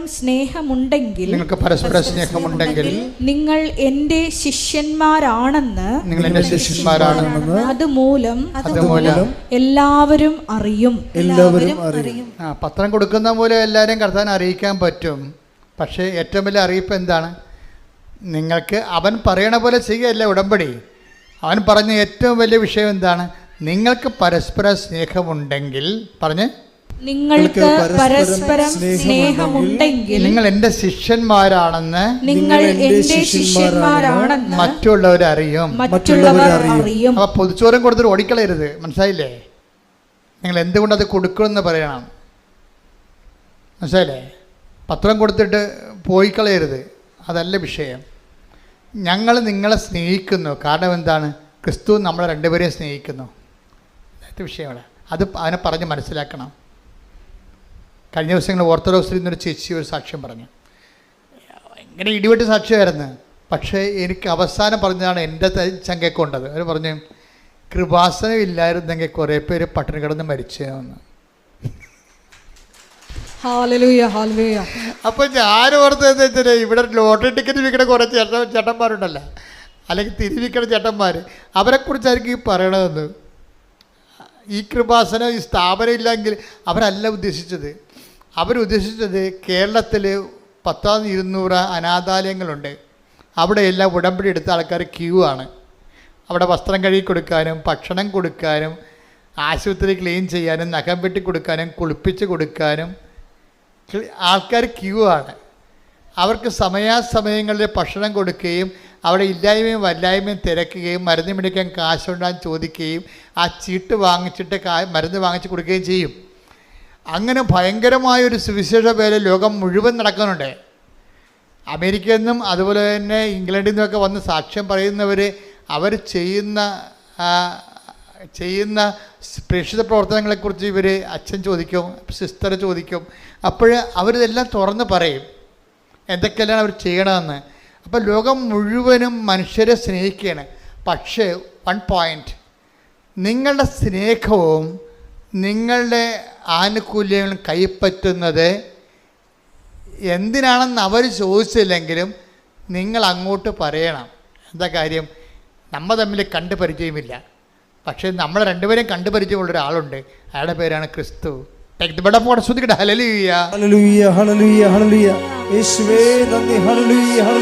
ഞാൻ പറയും നിങ്ങളെല്ലാം മറക്കണം എന്നാണ് എനിക്ക് പറയാനുള്ളത്.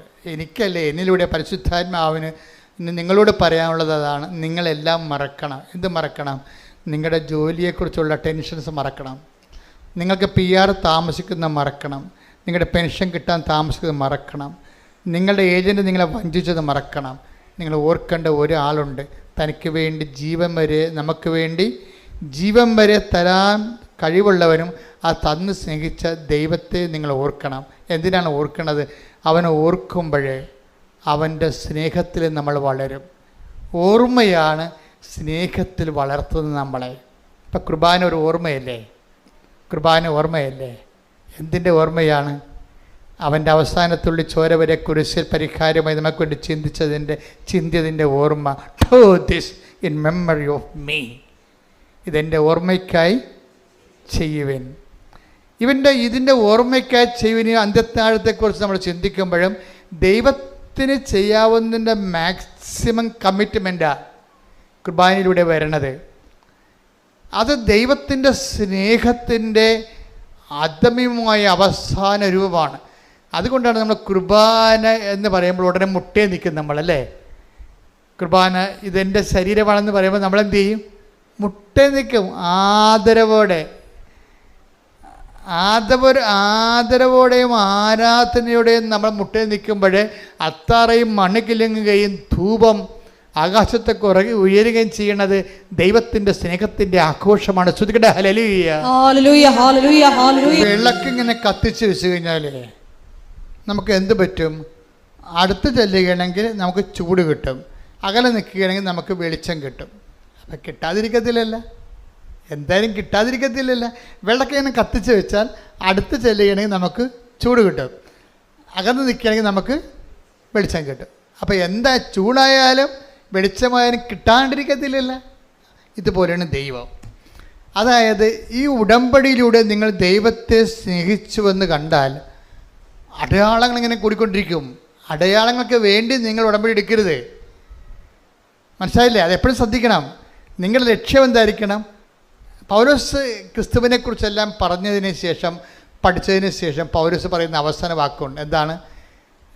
ക്രിസ്തുവിനെക്കുറിച്ച് ഒത്തിരി പറയും. ഏറ്റവും കൂടുതൽ ക്രിസ്തുവിനെക്കുറിച്ച് പറഞ്ഞത് പൗലോസാണ്. എന്നിട്ട് അവസാനം പറഞ്ഞു എന്താണ്? സ്നേഹമായിരിക്കട്ടെ നിങ്ങളുടെ ലക്ഷ്യം. ഇവിടെ കുറച്ച് ഹല്ലേലൂയ. കൊരിന്തോസ് 14:1 സ്നേഹമായിരിക്കട്ടെ നിങ്ങളുടെ ലക്ഷ്യം എന്ന് പറഞ്ഞേ. സ്നേഹമായിരിക്കട്ടെ നിങ്ങളുടെ ലക്ഷ്യം. അപ്പോൾ ഉടമ്പടിയിലെ ലക്ഷ്യം എന്തായിരിക്കും? അത്രേ ഉള്ളൂ. ഉടമ്പടിയിൽ എന്താണ്? ജപ്തിയല്ല ലക്ഷ്യം, PRL ലക്ഷ്യം, പെൻഷൻ ലക്ഷ്യം, സ്ഥലം വിൽക്കുന്ന ലക്ഷ്യം, കല്യാണമല്ല ലക്ഷ്യം, പിള്ളേരുണ്ടാകണ ലക്ഷ്യം, പിന്നെന്താണ് ലക്ഷ്യം? സ്നേഹമായിരിക്കട്ടെ നിങ്ങളുടെ ലക്ഷ്യം. ഇത് നിങ്ങൾ ആ ഫോർമാറ്റിലേക്ക് ഇത് കൊണ്ടുവരണം. കൊണ്ടുവന്നിട്ട് നിങ്ങളുടെ ഉപവിപ്രവർത്തനങ്ങളെല്ലാം ദൈവസ്നേഹത്തിൻ്റെ പേരിലായിട്ട് മാറുമ്പോൾ സ്വാഭാവികമായിട്ട് ഇത് ഓട്ടോമാറ്റിക്കായിട്ട് വർക്കൗട്ട് ചെയ്യും. നേരത്തെ ഉണ്ടായിരുന്ന പ്രശ്നം എന്താണ്? നമ്മളുടെ തിടുക്കമുണ്ട് നമുക്ക്, പക്ഷേ അത് വിഷയബന്ധിയാണ്. തിടുക്കമുണ്ട് നമുക്ക്. എന്താണ്? നമുക്ക് സെപ്റ്റംബർ ഇൻടേക്കിന് പോകാൻ വേണ്ടിയുള്ള തിടുക്കമാണ്. സെപ്റ്റംബർ കഴിഞ്ഞാൽ പിന്നെ നമുക്ക് തിടുക്കമില്ല. വിഷയബന്ധിക്കാർക്ക് തിടുക്കങ്ങൾ സീസണബിളായിട്ട് വരുന്നതാണ്. അതിന് ഉടമ്പടിയോട് ഡയറക്റ്റ് ബന്ധമില്ല. ഞാനീ പറഞ്ഞ റീഫോർമാറ്റ് ചെയ്ത് കഴിയുമ്പോൾ സ്നേഹമായിരിക്കട്ടെ നിങ്ങളുടെ ലക്ഷ്യമെന്ന് പറയുമ്പോൾ നമ്മുടെ ലക്ഷ്യം ആരായിരിക്കും? ക്രിസ്തുവായിരിക്കും. കൈയടിച്ച് സ്തുതിക്കട്ടെ. ഹല്ലേലൂയ. ഇപ്പം കാനായിലെ കല്യാണത്തിന് വീട്ടിലുണ്ടായ ഒരു പരുവക്കേട്, നമ്മൾ മലയാളത്തിൽ പറഞ്ഞാൽ എന്താ പറയണത്? പിഞ്ഞ് തീർന്നു പോണ്, അല്ലേ? അരി തീർന്നു പോകണം, അങ്ങനെയുള്ള കാര്യങ്ങൾ എന്താണ്? പരുവക്കേടെന്ന് പറയും. ഈ പരുവക്കേടാണ് ശരിക്കും അതിനെ എങ്ങനെ ക്രിസ്തുവിൻ്റെ സാധ്യതകളെ സാക്ഷാത്കരിക്കാനുള്ള സിറ്റുവേഷൻസ് ക്രിയേറ്റ് ചെയ്തിരിക്കുകയാണ് ദൈവം. നിങ്ങളുടെ പരുവക്കേട് എന്ന് പറയുന്നത് എന്തിനെക്കുറിച്ചായാലും, ഇപ്പോൾ ഭർത്താവ് വെള്ളവടിയാണ്, ഭർത്താവിന് സംശയമാണെന്ന് വിചാരിച്ചു, അല്ലെങ്കിൽ അതിനകത്ത് വേറെ അദ്ദേഹത്തിന് ഇല്ലീഗൽ റിലേഷൻസ് ഉണ്ട്, അതൊരു വിഷയമാണ്. നിങ്ങൾക്ക് തന്നെ നിങ്ങളുടെ ഒരു മാന്യത നഷ്ടപ്പെടുന്ന രീതിയിലുള്ള ചില ഇഷ്യൂസൊക്കെ ഉണ്ടായിക്കൊണ്ടിരിക്കുന്നു, അതൊരു പ്രശ്നമാണ്. പക്ഷേ ഇതെല്ലാം എന്താണ്? എന്തിനു വേണ്ടിയുള്ളതാണ്? ഈ വിഷയങ്ങളെല്ലാം ക്രിസ്തുവിനെ അറിഞ്ഞ ആ അറിവിൽ നിങ്ങൾ വളരാൻ വേണ്ടിയുള്ള ഒരു സാഹചര്യമായിട്ട് നമ്മൾ ദൈവ പൈതലാണ് നീയെങ്കിൽ നീ അതിനെ അമ്മയെപ്പോലെയാണ്. ആ കാനായിലെ കല്യാണത്തിലെ ചെറിയൊരു പ്രശ്നമാണ് അത്. ക്രിസ്തുവിനെ തിരികെ കയറ്റാനുള്ള, ക്രിസ്തുവിനെ ആവിഷ്കരിക്കാനുള്ള, ക്രിസ്തുവിനെ അറിയിക്കാനുള്ള, അവൻ്റെ വലിമ അറിയിച്ചുകൊണ്ട് അവൻ്റെ നാമത്തെ മഹത്വപ്പെടുത്തിക്കൊണ്ട് അവനിൽ ജനത്തെ കൊണ്ട് വിശ്വസിപ്പിക്കാനുള്ള ഒരു സിറ്റുവേഷനായിട്ട് ദൈവം ക്രിയേറ്റ് ചെയ്തിരിക്കുകയാണ്. ദൈവമല്ല, അമ്മയിലൂടെയാണ് അത് ചെയ്തിരിക്കണതേ ഉള്ളത്. അപ്പം നമ്മുടെ ഓരോ വിഷയത്തിൻ്റെ ഉദ്ദേശം എന്താണ്? ദൈവത്തെ, ഈ ക്രിസ്തുവിനെ അറിയുക, ക്രിസ്തുവിൽ വളരുക എന്നുള്ളതാണ്. ക്രിസ്തു വളരുക എന്നുള്ളത്. അതുകൊണ്ടാണ് ഈ ചിലർ പറഞ്ഞു ഞാൻ ഉടമ്പടി മരണം വരെ തുടരുമെന്നൊക്കെ പറഞ്ഞതിൻ്റെ കാരണം എന്താണ്? ഉടമ്പടി ബേസിക്കായിട്ട് ക്രിസ്തുവിൽ നിങ്ങളെ വളർത്തുന്ന ദൈവത്തിൻ്റെ ഒരു സ്വർഗീയ പദ്ധതിയാണത്. അത് സത്യസന്ധമായിട്ടാണ്, അത് വിഷയത്തെ അടിസ്ഥാനപ്പെടുത്തിയല്ല, വ്യക്തിയെ അടിസ്ഥാനപ്പെടുത്തിയാണ് നിങ്ങൾ ചെയ്യണമെന്നുണ്ടെങ്കിൽ നമ്മൾക്ക് പിന്നെ വേറെ ആരുടെയും സർട്ടിഫിക്കറ്റ് ആവശ്യമില്ല. നിങ്ങൾ തന്നെയായിരിക്കും സർട്ടിഫിക്കറ്റ്. എന്താ കാര്യം? നിങ്ങൾ ദൈവത്തെ, ഇപ്പോൾ കഴിഞ്ഞ ദിവസങ്ങളിൽ ഒരു ഡോക്ടർ സാക്ഷ്യം പറഞ്ഞു, ടോം വർഗീസ്, അങ്ങനെ പേരുതാ, അങ്കമാലി ഡോക്ടർ ടോണി നെൽസൺ. ഈ ടോണി നെൽസൺ, നാൻസി, അവർ രണ്ടുപേരും ഡോക്ടർമാരാണ്. ഭാര്യ ഇവിടെ എറണാകുളം ജനറൽ ആശുപത്രി ഡോക്ടർ, ഭർത്താവ് നമ്മുടെ ലിറ്റിൽ ഫോർ അങ്കമാലിയിലെ ഡോക്ടറാണ്. പക്ഷേ ഇവർക്ക് 5 കുഞ്ഞുങ്ങളുണ്ട്. ഇവിടെ 5 കുഞ്ഞുങ്ങളൊക്കെ ഉണ്ട്, 6 കുഞ്ഞുങ്ങളുണ്ട് അവർക്ക്. എല്ലാം പൊടിപ്പൊടി കുഞ്ഞുങ്ങളാണ് ശരിക്കും. അപ്പോൾ എനിക്ക് ഭയങ്കര സന്തോഷമായി. അവരും ചെറുപ്പക്കാരാണ്, അത്ര പ്രായമുള്ളവരല്ലേ, ഒരു 40 വയസ്സിനൊക്കെ താഴെയുള്ള കക്ഷികളാണ്. അവർക്ക് 6 കുഞ്ഞുങ്ങൾ. അവരെല്ലാം കൂടി നല്ല രസമാണ്, നമ്മുടെ വീട്ടിലുണ്ട് അല്ലേ. പക്ഷേ അതല്ലേ എനിക്കത് തോന്നിയതേ. ഡോക്ടർ പറയണേ, എൻ്റെ ഈ 4ാമത്തെ മോനെ അവൻ്റെ കാലിങ്ങനെ വളഞ്ഞിരിക്കുകയാണ്. അപ്പം അതിൻ്റെ മെഡിക്കൽ സയൻസിൽ തിരിച്ചു വരാൻ കുറച്ച് പ്രശ്നമുണ്ട്. ഡോക്ടറിനെക്കുറിച്ച് ഏറ്റവും കാര്യങ്ങൾ അറിയാം. അപ്പോൾ ഡോക്ടർ എന്നാ ചെയ്തിരിക്കണേ, 2 ഡോക്ടേഴ്സുമാർ കൂടെ വന്ന് ഉടമ്പടി ചെയ്തിരിക്കുകയാണ്.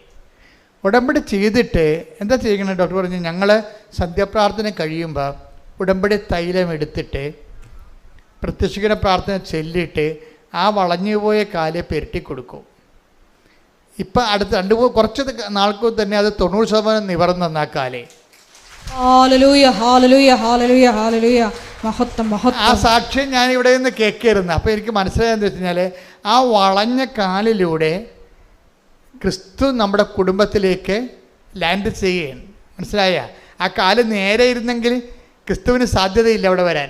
ഞാൻ പറഞ്ഞില്ലേ, നമ്മുടെ സഹനങ്ങൾ ക്രിസ്തുവിന് നമ്മുടെ ജീവിതത്തിലേക്ക് വരാനുള്ള സാധ്യതയാണ്. പിന്നെ അവിടെ ഒരു എളിമപ്പെടലുണ്ട്. ചില ഡോക്ടർമാരാകുമ്പോൾ മെഡിക്കൽ സയൻസാണ് എല്ലാം എന്ന് പറഞ്ഞ് പ്രാർത്ഥിക്കാൻ നടക്കുന്ന ഡോക്ടർമാരും ഉണ്ട്. അത് ഭയങ്കര ഗതികേടാണ് ശരിക്കും. എനിക്ക് പലപ്പോഴും തോന്നിയിട്ടുള്ളതേ, ഞാൻ അമ്മയെ നേരിട്ട് കണ്ടതിന് ശേഷം എനിക്ക് തോന്നിയതേ, എനിക്ക് നിരീശ്വരന്മാരോടൊക്കെ ഭയങ്കര സങ്കടം തോന്നി. അതൊക്കെ മുമ്പ് എനിക്ക് അവരോടൊക്കെ പുച്ഛമായിരുന്നു.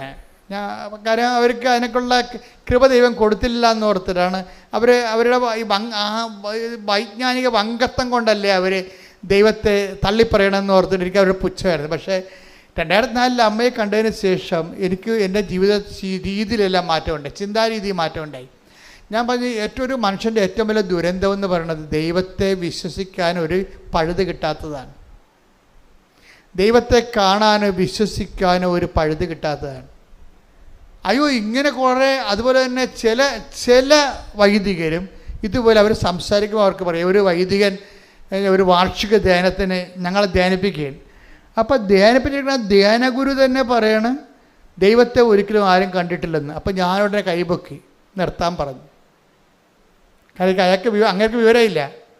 പക്ഷെ ഞാൻ ദൈവവും അമ്മയെ ഞാൻ നേരിട്ട് കണ്ടയാളാണ്. അപ്പം ഞാൻ അവിടുന്ന് അത് പറയാതെ പോന്നു കഴിഞ്ഞാൽ, ഞാൻ അവിടെ ഇരിക്കുന്ന 10-50 അച്ഛന്മാരുണ്ട്, പിന്നെ ധ്യാനഗുരു ഉണ്ട്. ഇവർ ഈ പറയുന്ന വിഡ്ഢിത്തരം സത്യമാണെന്ന് മറ്റുള്ളവർ വിശ്വസിക്കും, സാത്താൻ പ്രവർത്തിക്കും. അപ്പോൾ സാത്താൻ്റെ മണം അവിടെ നിൽക്കണ കാരണം ഞാൻ യേശുക്രിസ്തുവിനെ ഏറ്റുപറയാൻ ബാധ്യസ്ഥനാണ് അവിടെ. എന്താ കാര്യം? ഞാനിത് കണ്ടിട്ട് സാക്ഷിയാക്കി, ദൈവം എന്നെ സാക്ഷിയാക്കിയതാണ്. അപ്പോൾ തന്നെ വാർഷികദിനത്തിൽ ഞാൻ എഴുന്നേറ്റ് പറഞ്ഞ്, അച്ഛൻ പറഞ്ഞത് ശരിയല്ല, ദൈവാനുഭവം സത്യമാണ്, അത് ടാഞ്ചിബിളാണ്, ഞാനാണ് അനുഭവസ്ഥനെന്ന് പറഞ്ഞു. അത് പറഞ്ഞപ്പോൾ പിന്നെ അച്ഛൻ മുന്നോട്ട് പോകാൻ പറ്റത്തില്ല. പിന്നെ കണക്കണമൊക്കെ പറഞ്ഞു കഴിഞ്ഞാൽ പണിയാവും. എന്താ, ഇങ്ങനെ കുറേ വൈജ്ഞാനിക വങ്കത്വം കയറിയിട്ട് ബുദ്ധിയാണ് ദൈവം എന്ന് പറഞ്ഞിട്ട് അത് കൊണ്ട് ദൈവത്തെ മനസ്സിലാക്കുന്ന കുറേ സാഹചര്യങ്ങൾ അക്കാഡമി ലെവലിൽ ചിലരില്ലെങ്കിലും ഉണ്ട്. ഇതൊന്നും ഞാൻ തിരിച്ചെടുക്കാൻ തയ്യാറല്ല. എന്താ കാര്യം? ഞാൻ സഭയിൽ അനുഭവിച്ചിരിക്കുന്ന വിഷയമാണ്. ബുദ്ധിപരമായിട്ട് ദൈവത്തെ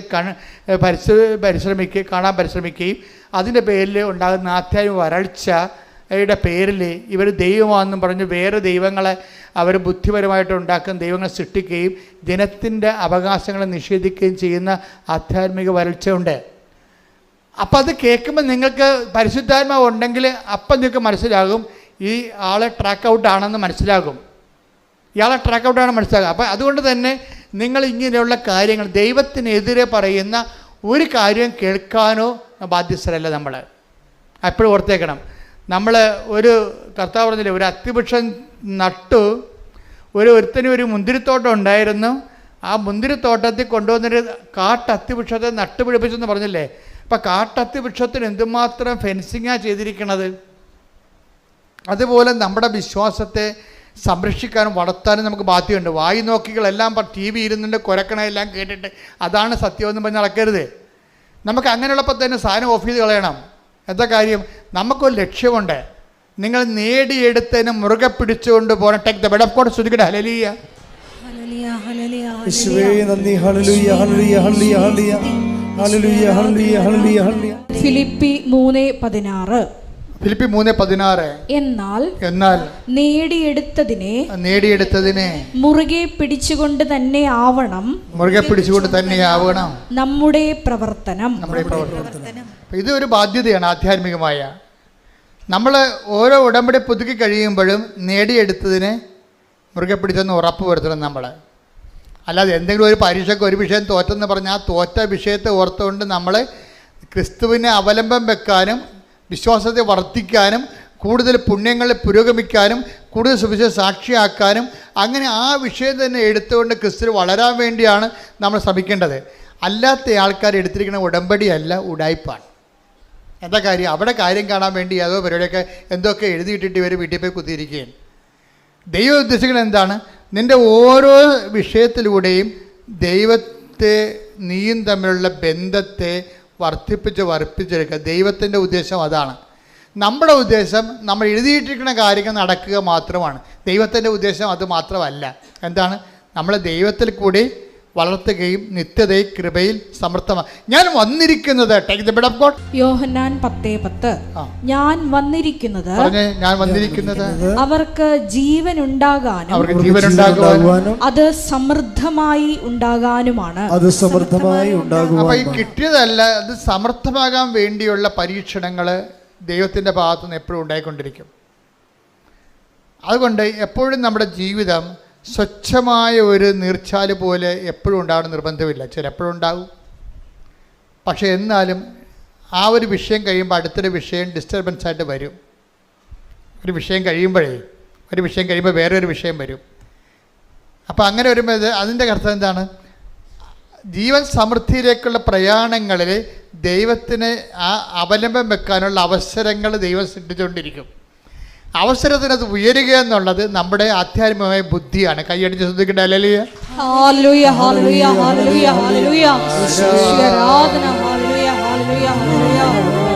കൃപയിൽ വളരാനുള്ള അവസരങ്ങൾ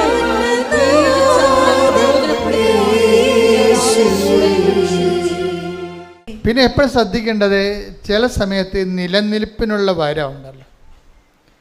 നിലനിൽപ്പിനുള്ള ഉടമ്പടിയിൽ ഇപ്പോൾ ഒരു ഘട്ടം കഴിയുമ്പോൾ ഇപ്പോൾ ചിലപ്പോൾ ഇറിറ്റേഷൻസ് പോയിൻറ്റുകൾ വരും. ചിലപ്പോൾ നമുക്കൊരു അസ്വസ്ഥതയൊക്കെ തോന്നണ നമ്മൾ ഉടമ്പടിയിലാണെങ്കിൽ ചില സമയത്ത് നമുക്ക് ചില വിഷയങ്ങളൊക്കെ ചില ആൾക്കാരോട് സംസാരിച്ച് ഉടക്കി പിരിഞ്ഞ് ചിലയിടത്ത് ചെന്നപ്പോൾ നമ്മൾ വിചാരിക്കുന്ന കാര്യങ്ങളൊന്നും നടക്കണില്ല. അപ്പോൾ ഇറിറ്റേറ്റീവ് പോയിൻറ്റ്സ് ഒത്തിരി ഉണ്ടാകും ഇതിൻ്റെ അകത്ത്. നമ്മൾ ചോറിനെ കല്ല് കടിക്കുന്ന പോലെ ഇടയ്ക്കുന്ന ഇറിറ്റേഷൻ പോയിൻ്റാണ്. ഇതിനെ അതിജീവിക്കാനുള്ള മാർഗമെന്ന് പറയുന്നത്, നിങ്ങൾ കുർബാന സ്വീകരിക്കുമ്പോഴും കുർബാന സ്വീകരിക്കാൻ പറ്റാത്ത അവസ്ഥയിലുള്ള ആൾക്കാരാണെങ്കിൽ നിങ്ങൾ സൽപ്രവൃത്തികൾ ചെയ്യുമ്പോഴുമൊക്കെ നിങ്ങൾ പ്രാർത്ഥിക്കണം, കർത്താവേ എനിക്ക് ആന്തരിക അഭിഷേകം തരണമെന്ന്. നിങ്ങൾ എന്ത് ചെയ്താലും, ഒരു ദാനധർമ്മം ചെയ്താലും, ഒരു പത്രം കൊടുത്താലും, ഒരു ഓർഫനേജിൽ പോയാലും, മറ്റുള്ളവർക്ക് നന്മ ചെയ്താലും നിങ്ങൾ കർത്താവിനെ പറഞ്ഞു, കർത്താവ് ഈ പ്രവർത്തനങ്ങൾ എനിക്ക് ആന്തരികമായ അഭിഷേകം വർദ്ധിക്കാൻ വേണ്ടി കാഴ്ചവെക്കുന്നു എന്ന് പറയണം. ആന്തരിക അഭിഷേകം. ഈ ആന്തരിക അഭിഷേകം വന്നാൽ ഇറിറ്റേഷൻസ് കുറയും. ഇറിറ്റേഷൻസ് എന്ന് പറഞ്ഞാൽ എന്താണ്? ആവശ്യമില്ലാത്ത രീതിയിലുള്ള ഒരു ഉൾഭയങ്ങൾ, വിഷമതകൾ, നിരാശകൾ, സങ്കടങ്ങളൊക്കെ ഇല്ലേ, അത് ആവശ്യമില്ലാത്ത, നമ്മൾ ഉടമ്പടിയിലാണ്, പക്ഷേ നമുക്ക് സങ്കടം ഉണ്ടാവും. അപ്പോൾ അങ്ങനെ ചില സിറ്റുവേഷൻസ് ഉണ്ടാവും. പുതിയ കാര്യങ്ങളൊക്കെ ചിലപ്പോൾ ഇറിറ്റേഷൻ പുതിയ വരും. ഉടമ്പടി വെക്കണ കാലത്തില്ലാഞ്ഞ കാര്യങ്ങൾ പുതുതായിട്ട്, അപ്പോൾ നമ്മൾ ജീവിതം മുന്നോട്ട് പോകുമല്ലോ, ഓരോ ദിവസവും പുതിയ പുതിയ ദിവസങ്ങൾ വരുമ്പോൾ പുതിയ പുതിയ പ്രശ്നങ്ങളൊക്കെ വരും. അപ്പോൾ അതിനൊക്കെ അതിജീവിക്കാനുള്ള മാർഗം എന്താണ്? ആന്തരിക അഭിഷേകം പ്രാർത്ഥിക്കണം. എന്ത് ചെയ്താലും ആന്തരിക അഭിഷേകം ഉണ്ടാകണം. ഇപ്പം ഞങ്ങളുടെ കഴിഞ്ഞ ദിവസങ്ങളിൽ ഞാൻ, നമ്മുടെ അലക്സ് അച്ഛൻ, ജോമോള്, പിന്നെ എൻ്റെ ഡ്രൈവർ സൂർബൽ, നമ്മുടെ ജനറൽ മാനേജർ, ഞങ്ങളെല്ലാവരും കൂടി ഒരു പ്രോഗ്രാം ഉണ്ടായിരുന്നു. ഈ നിലക്കൽ പള്ളി പോയി, കാട്ടിൻ്റെ ഉള്ളിൽ. അപ്പോൾ അവിടെ ഒരു അലങ്കര അസോസിയേഷൻ്റെ ഒരു യോഗ ഉദ്ഘാടനം ചെയ്യാൻ വേണ്ടി. അപ്പോൾ അവിടെ പോയപ്പോൾ ഞാനവിടുത്തെ പള്ളിയൊക്കെ കുർബാനയൊക്കെ അർപ്പിച്ചു, പ്രൈവറ്റ് മാസ്. അപ്പം ഞങ്ങൾ നോക്കിയപ്പോൾ അവിടെ മാതാവിനെ കാണാനില്ല. അപ്പം ഞാൻ അലക്സിനോട് മാതാവില്ലല്ലേ, എനിക്ക് മാതാവില്ലാത്തത് ഞാൻ പള്ളിയായിട്ട് പോലും അംഗീകരിക്കത്തില്ല.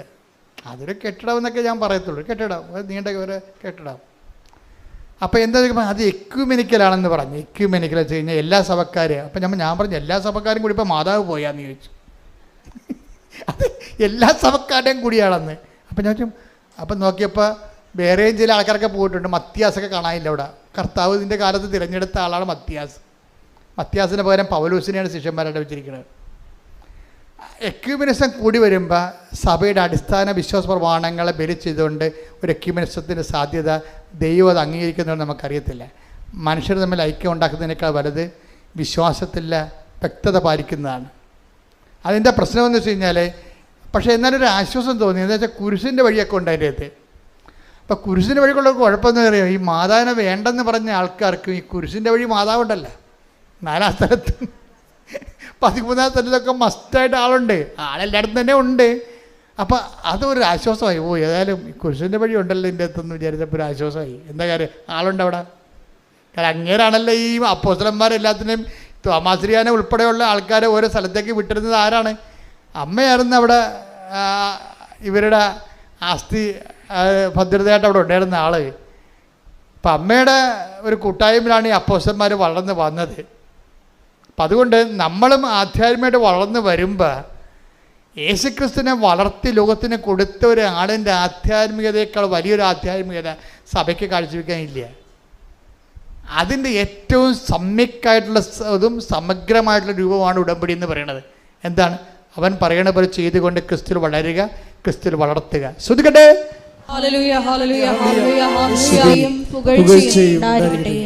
ചില ആൾക്കാരെ ക്രിസ്തുവിൽ വിശ്വസിക്കുന്നത്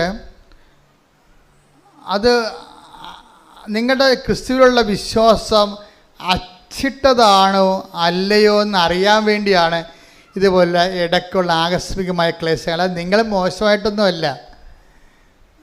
പിശാസ് അങ്ങനെ പറയും, നിങ്ങൾക്ക് കാലക്കേടാണ്, ഗ്രഹപ്പിഴയാണ് എന്നൊക്കെ പറഞ്ഞു തരും, നിങ്ങൾക്ക് ദോഷമാണെന്നൊക്കെ പറയും. അങ്ങനെയല്ല. നിങ്ങൾ വിശ്വാസിയാണെങ്കിൽ ആ വിശ്വാസം അച്ചിട്ടതാണോ? അച്ചെന്ന് പറഞ്ഞാൽ എന്താണ്? മുദ്ര. സീൽഡാണോ?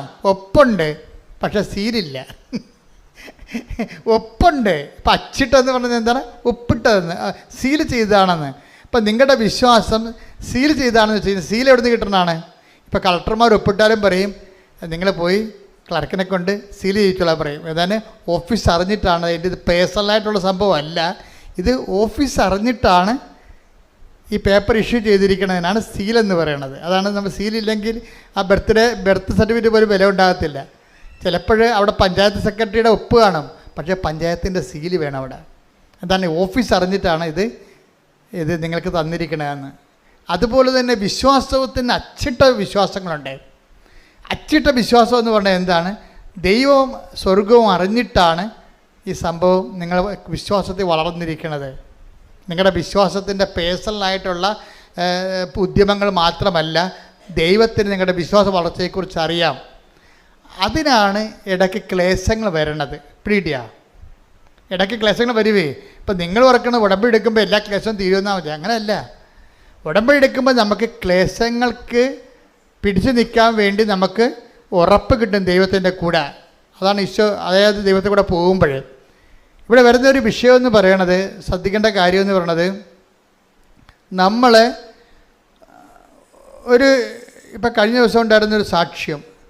അയാളൊരു സിംഗപ്പൂർ ജോലി ചെയ്യുന്ന ഭാര്യയും ഭർത്താവും. അപ്പോൾ അവർക്ക് എന്തോ ആ വിഷയം ഞാൻ ശരിക്കും ഓർക്കണില്ല, പക്ഷേ ഭാര്യയുടെ പാസ്പോർട്ട് അവരെ എംബസി പിടിച്ചു വെച്ചു. ആ ക്രിമിനൽ കേസിൽ പാസ്പോർട്ട് പിടിച്ചു വെച്ചു. അത് വിചാരണയായി. പിന്നെ അവസാനം ഇവർ അകത്തു പോണ കണ്ടീഷനായി. ഭാര്യയും ഭർത്താവും അകത്തു പോണ കണ്ടീഷനായി. അപ്പം അങ്ങനെ വന്നപ്പോൾ ഭർത്താവും ഭാര്യയും പറഞ്ഞു, നമുക്കൊരു കാര്യം ചെയ്യാം. എന്താ കാര്യം? അവർ ഉടമ്പടി എടുത്തിട്ട് അവർ പറഞ്ഞു, നമ്മൾ തമ്മിലിന് ഈ വിഷയത്തിൽ ദൈവം ഇടപെടണ വരെ ശാരീരികമായ ബന്ധമില്ല. പിന്നെ എന്തു ചെയ്യും? നമ്മുടെ ശമ്പളമെല്ലാം നമ്മൾ പാവത്തങ്ങൾക്ക് കൊടുക്കും. നോക്കിയേ, ഉടമ്പടി, അതൊരു ഉടമ്പടിയാണ്. അവർ ഉടമ്പടിയുടെ ഉള്ളിൽ വേറൊരു ഉടമ്പടി ചെയ്തിരിക്കുകയാണ്. Covenant within covenant. അവർ കവനൻ്റിലാണ്, പക്ഷെ അവർ വേറൊരു കവനൻ്റ് എടുത്ത്. എന്താണ്? നമ്മൾ രണ്ടും അകത്തുപോടാണ് നമ്മുടെ കുഞ്ഞുങ്ങൾ പരാധീന വഴിയാധാരമാകും. അപ്പോൾ നമ്മൾ ഈ വിഷയം മേജർ പ്രോബ്ലമാണിത്. ഇതിൽ ഇടപെടണമെന്നുണ്ടെങ്കിൽ നമുക്കൊരു പണി ചെയ്യാം. നമ്മൾ ദൈവത്തിൽ വിശ്വസിക്കുന്നു എന്നുള്ളത് ദൈവത്തിനെ ഒന്ന് വിശ്വസിപ്പിച്ചെടുക്കണ്ടേ? അതാണ് വിഷയം. നമ്മൾ ദൈവത്തിൽ വിശ്വസിക്കുന്നു. ഓഫീസിൻ്റെ സീല് വേണ്ടേ? ഒപ്പിട്ട് മാത്രം പോരാ, ഓഫീസിൻ്റെ കൺകറൻസ് വേണം. അതുകൊണ്ടത് നമ്മൾ ദൈവത്തെ വിശ്വസിക്കുന്നു എന്നുള്ളത് ദൈവത്തിനെ കൊണ്ട് വിശ്വസിപ്പിക്കാൻ വേണ്ടി നമ്മൾ ഈ വിഷയം സീരിയസ് എടുക്കുന്നു. എന്താണ്? ദൈവം ഈ വിഷയത്തിൽ ഇടപെടുന്നവരെ നമ്മൾ തമ്മിൽ ശാരീരികമായ ബന്ധമില്ല, അബ്സ്റ്റെയിൻ ചെയ്തിരിക്കുന്നു. രണ്ടാമത്തത് എന്താണ്? നമുക്ക് കിട്ടുന്ന ശമ്പളം നമ്മൾ പാവത്തങ്ങൾക്ക് ദൈവത്തിൻ്റെ പേരിൽ കൊടുക്കും. അപ്പോൾ ദൈവത്തെ മനസ്സിലാകും നമ്മൾ ദൈവത്തിൽ വിശ്വസിക്കുന്നുവെന്ന്. പിന്നെ എന്താണ്? ആ വിഷയം ദൈവം ഇടപെടും. അതൊക്കെ അപ്പോൾ അവർക്ക് വന്ന ഒരു ഭയങ്കര പ്രശ്നമാണ്. 2 കുഞ്ഞുങ്ങളുണ്ട്. അതിനെ ഇവർ ജയിലിലായ കുഞ്ഞുങ്ങളെ വളർത്താൻ പറ്റത്തില്ല. പക്ഷേ ആ വിഷയത്തെ അവർ കാണുന്നത് എന്താണ്? ഞങ്ങൾ ഇത്രയും കുഞ്ഞുനാൾ മുതൽ പ്രാർത്ഥിച്ചു, കുഞ്ഞുനാൾ മുതൽ ദൈവമെന്ന് വിളിച്ചു, പെരുന്നാൾ നടത്തി, എല്ലാ കാര്യവും കുടുംബ പ്രാർത്ഥന മുടക്കാൻ പോയിട്ട് ഞങ്ങൾക്ക് ഇങ്ങനെ സംഭവിച്ചില്ല എന്നല്ല അവർ പറയണത്. അവർ പറഞ്ഞത് എന്താണ്? നമ്മളിത്രയും വൃത്തിയും മെനയോടെ ജീവിച്ചിട്ട് പോലും നമുക്ക് ഇഷ്യൂ ഉണ്ട്. അതിൻ്റെ അർത്ഥം എന്താണ്? നമ്മൾ ദൈവത്തിൽ വിശ്വസിക്കുന്നു എന്നുള്ള കാര്യം ദൈവത്തിനെ വിശ്വസിപ്പിച്ചെടുത്തിട്ട് ഓഫീസ് സീല് വാങ്ങിക്കണം, അച്ചിട്ട് വാങ്ങിക്കണം, സ്വർഗത്തിൻ്റെ സീൽ. ഇപ്പം നമുക്കുള്ള പ്രശ്നത്തിൽ ഒപ്പ് മാത്രമേ ഉള്ളേ, സീല് മേടിക്കണം. അതാണ് വിഷയം. ഉടമ്പടിയിൽ വൃത്തിയും മെനയോടെ നിങ്ങൾ ഇൻവെസ്റ്റ് ചെയ്താൽ ഓഫീസ് സീല് കിട്ടും. ദൈവത്തിനെ വിശ്വസിക്കണ്ടേ? ദൈവത്തിനെ വിശ്വസിക്കണമല്ല നിങ്ങളാ. അതുകൊണ്ട് അവരെന്ത് ചെയ്യും? നമ്മളിനി ശാരീരിക ബന്ധമില്ല. ആ സാക്ഷി നിങ്ങൾ കേൾക്കാൻ കേട്ടോ, അപ്പീൽ ചെയ്തിട്ടുണ്ടേ. പിന്നെ എന്താണ്? നമ്മുടെ സ്വത്ത് നമ്മൾ പാവത്തിന് കൊടുക്കും, ആവശ്യക്കാരന് കൊടുക്കും. അപ്പോൾ ഇത്രയും വലിയ ത്യാഗം ചെയ്യുമ്പോൾ ദൈവത്തിന് മനസ്സിലാകും നമ്മുടെ വിശ്വാസം എന്നുള്ളത് സത്യസന്ധമാണ്, വെള്ളം ചേർക്കാത്തതാണെന്ന്.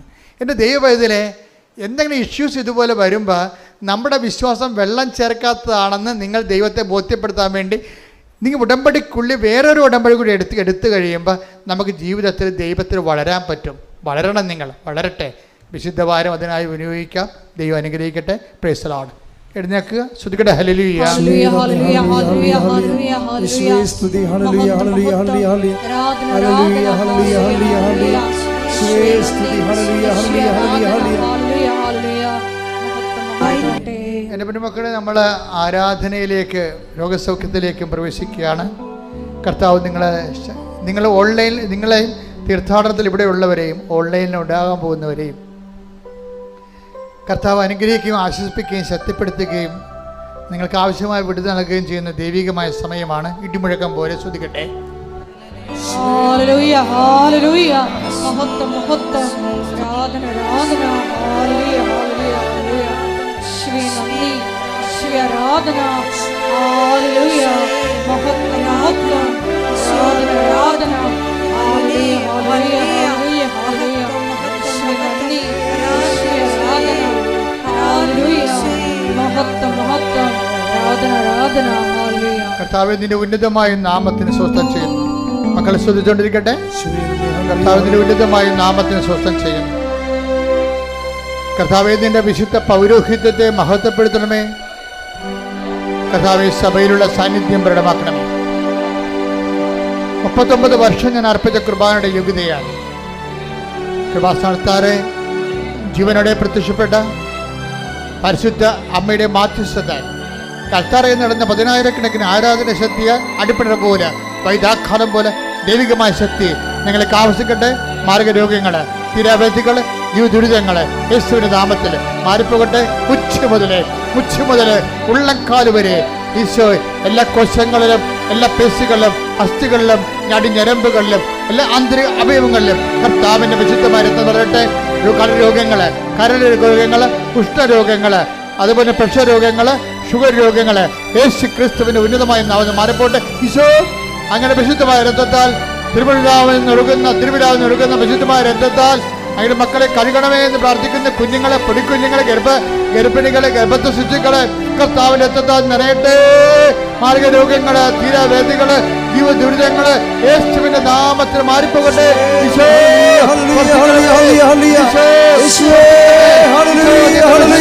പൗരോഹിത്യത്തെ മഹത്വപ്പെടുത്തണമേ. സഭയിലുള്ള സാന്നിധ്യം പ്രകടമാക്കണമേ. ഈശോ കരരോഗങ്ങള്, ഹൃദയരോഗങ്ങള്, ശ്വാസകോശ രോഗങ്ങള്, കിഡ്നി രോഗങ്ങള്, ഹൃദയ രോഗങ്ങള് കർത്താവ് സ്പർശിക്കട്ടെ. ഈശോ സ്പർശിക്കർത്താവേ. എപ്പിലെപ്സി രോഗങ്ങള്, പിച്ച് രോഗങ്ങള്, പിച്ചില രോഗങ്ങള്, പിസിയോടി രോഗങ്ങള് കർത്താവ്, ഹൈപ്പർ ആക്ടിവിറ്റികള് യേശുവിന്റെ നാമത്തില് സ്പർശിക്കപ്പെടട്ടെ. മാർഗരോഗങ്ങള്, തീരാവേദികള്, സിസ്റ്റുകള്, മുഴകള്, യേശു കാൻസർ രോഗങ്ങള് കർത്താവിന്റെ നാമത്തിൽ സൗഖ്യമാകട്ടെ. ശ്രദ്ധിക്കട്ടെ. ഹല്ലേലൂയ, ഹല്ലേലൂയ, ഹല്ലേലൂയ, ഹല്ലേലൂയ, ഹല്ലേലൂയ.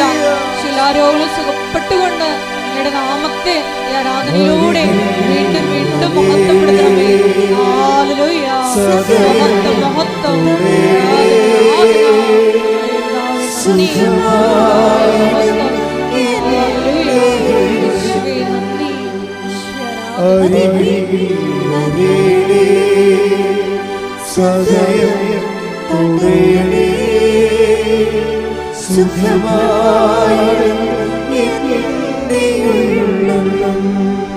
എന്റെ മക്കളെ, ജോലിയില്ലാത്തവര്, ഇപ്പൊ ചെയ്തുകൊണ്ടിരിക്കുന്ന ജോലി നഷ്ടപ്പെട്ടവര്, നഷ്ടപ്പെടാൻ പോകുന്നവര്, സർവോപരി പരീക്ഷയുടെ റിസൾട്ട് പ്രതീക്ഷിക്കുന്നവരെ, പരീക്ഷയുടെ റിസൾട്ട് സങ്കടത്തോടെയും ഉത്കണ്ഠയോടെയും പ്രതീക്ഷിക്കുന്ന കുഞ്ഞുങ്ങൾ, പഴയ കുഞ്ഞുങ്ങൾ ഇന്നത്തെ കുഞ്ഞുങ്ങളും തമ്മിൽ ഒത്തിരി വ്യത്യാസമുണ്ട്. ചില ബുദ്ധിയും ബോധവും ഇല്ലാത്ത പിശാചുക്കൾ ഞാൻ തോറ്റാൽ ആത്മഹത്യ വരെ ചെയ്യുന്നൊക്കെ വീട്ടിൽ പറഞ്ഞിട്ടുണ്ട്. ഒരു ബോധവും ഇല്ലാത്ത കുഞ്ഞുങ്ങൾ. നിങ്ങൾ ഓർക്കുക, ഏതെങ്കിലും ഒരു വിഷയമോ ഏതെങ്കിലും ഒരു തോൽവിയോ, ദൈവം നഷ്ടപ്പെട്ടാൽ മാത്രമേ നമ്മൾ തോക്കത്തുള്ളൂ. വേറെ എന്ത് ലോകത്തിലുള്ള പല കാര്യങ്ങളും നഷ്ടപ്പെടാനുള്ളതാണ്. നേടിയതെല്ലാം നഷ്ടപ്പെടുക തന്നെ ചെയ്യും. അപ്പം അതിൻ്റെ അകത്ത് അത് വെച്ചുകൊണ്ട് നിങ്ങളുടെ ജീവിതത്തെ നിങ്ങൾ അളക്കരുത്, ദൈവത്തെയും അളക്കരുത്. മറിച്ച് കർത്താവേ, പരീക്ഷയ്ക്ക് എല്ലാ കുഞ്ഞുങ്ങളെയും സംബന്ധിച്ച് പ്രാർത്ഥിക്കുന്നു. പരീക്ഷ ഇപ്പോഴും തീരാത്തവരുണ്ട്.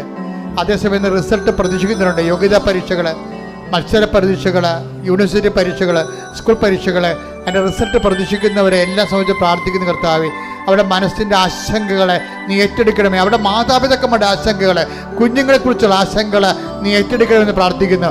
എൻ്റെ കർത്താവിൻ്റെ ഉന്നതമായ നാമത്തിൽ എല്ലാ തരം തടസ്സങ്ങളും, ഈ പരീക്ഷ സംബന്ധമായ എല്ലാ ഭയങ്ങളും, ആശങ്കകളും, ഉത്കണ്ഠകളും യേശുവിന്റെ നാമത്തെ ബന്ധിക്കുന്നു. ശ്രദ്ധിക്കട്ടെ. ഹല്ലേലൂയ ഹല്ലേലൂയ ഹല്ലേലൂയ യേശുവേ ഹല്ലേലൂയ ഹല്ലേലൂയ ഹല്ലേലൂയ ഹല്ലേലൂയ ഹല്ലേലൂയ സദയം തുടിനീ സുഖമായി പരിശുദ്ധ പരമദിവ്യകാരുണ്യത്തിന് നേരവും ആരാധനയും സ്തുതിയും പുകഴ്ചയും പരിശുദ്ധ പരമദിവ്യകാരുണ്യത്തിന് നേരവും ആരാധനയും സ്തുതിയും പുകഴ്ചയും ഉണ്ടായിരിക്കട്ടെ. എൻ്റെ മക്കളെ, ഭവനമില്ലാത്തവര്, ഭവനത്തിന് വേണ്ടി അപേക്ഷ വെച്ചിട്ടുള്ളവര്, സർക്കാരിലും അല്ലാതെയും വഴിയില്ലാത്തവര്,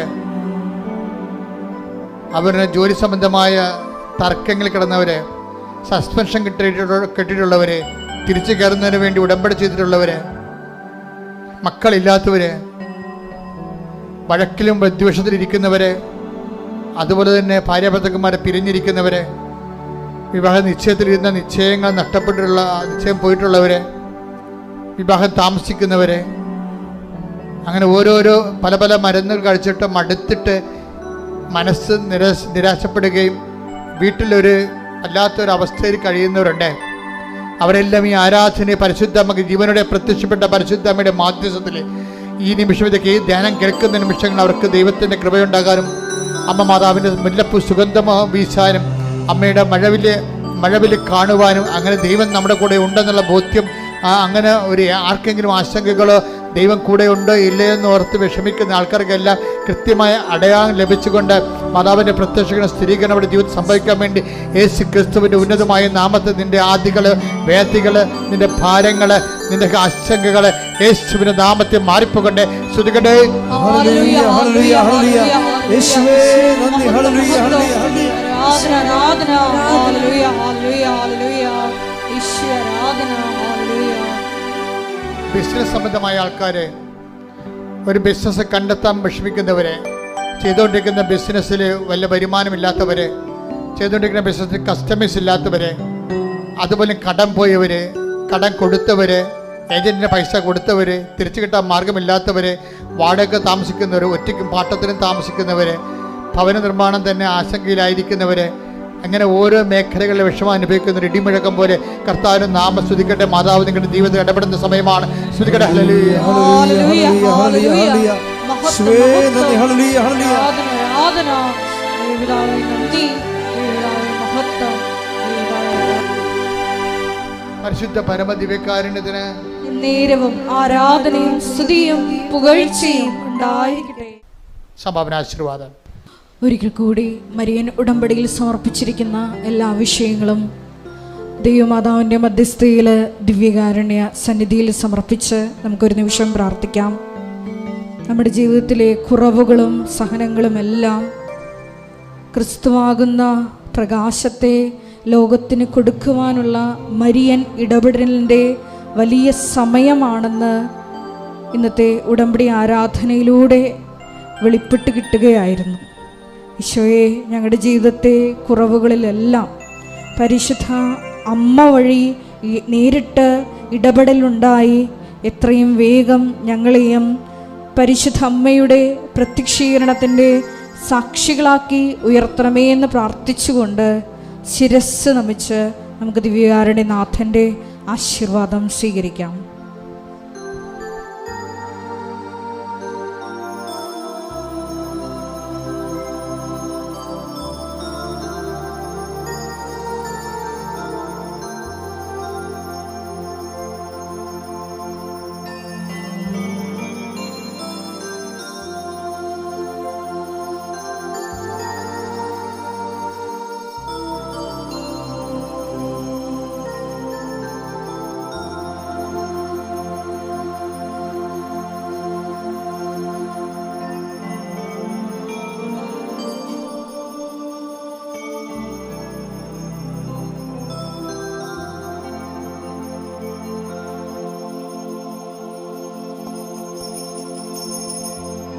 പരിശുദ്ധ പരമമാ ദിവ്യകാരുണ്യമേ, എന്നുമെന്നും അങ്ങേക്ക് ആരാധന. പരിശുദ്ധ പരമമാ ദിവ്യകാരുണ്യമേ, എന്നുമെന്നും അങ്ങേക്ക് ആരാധന. പരിശുദ്ധ പരമമാ ദിവ്യകാരുണ്യമേ,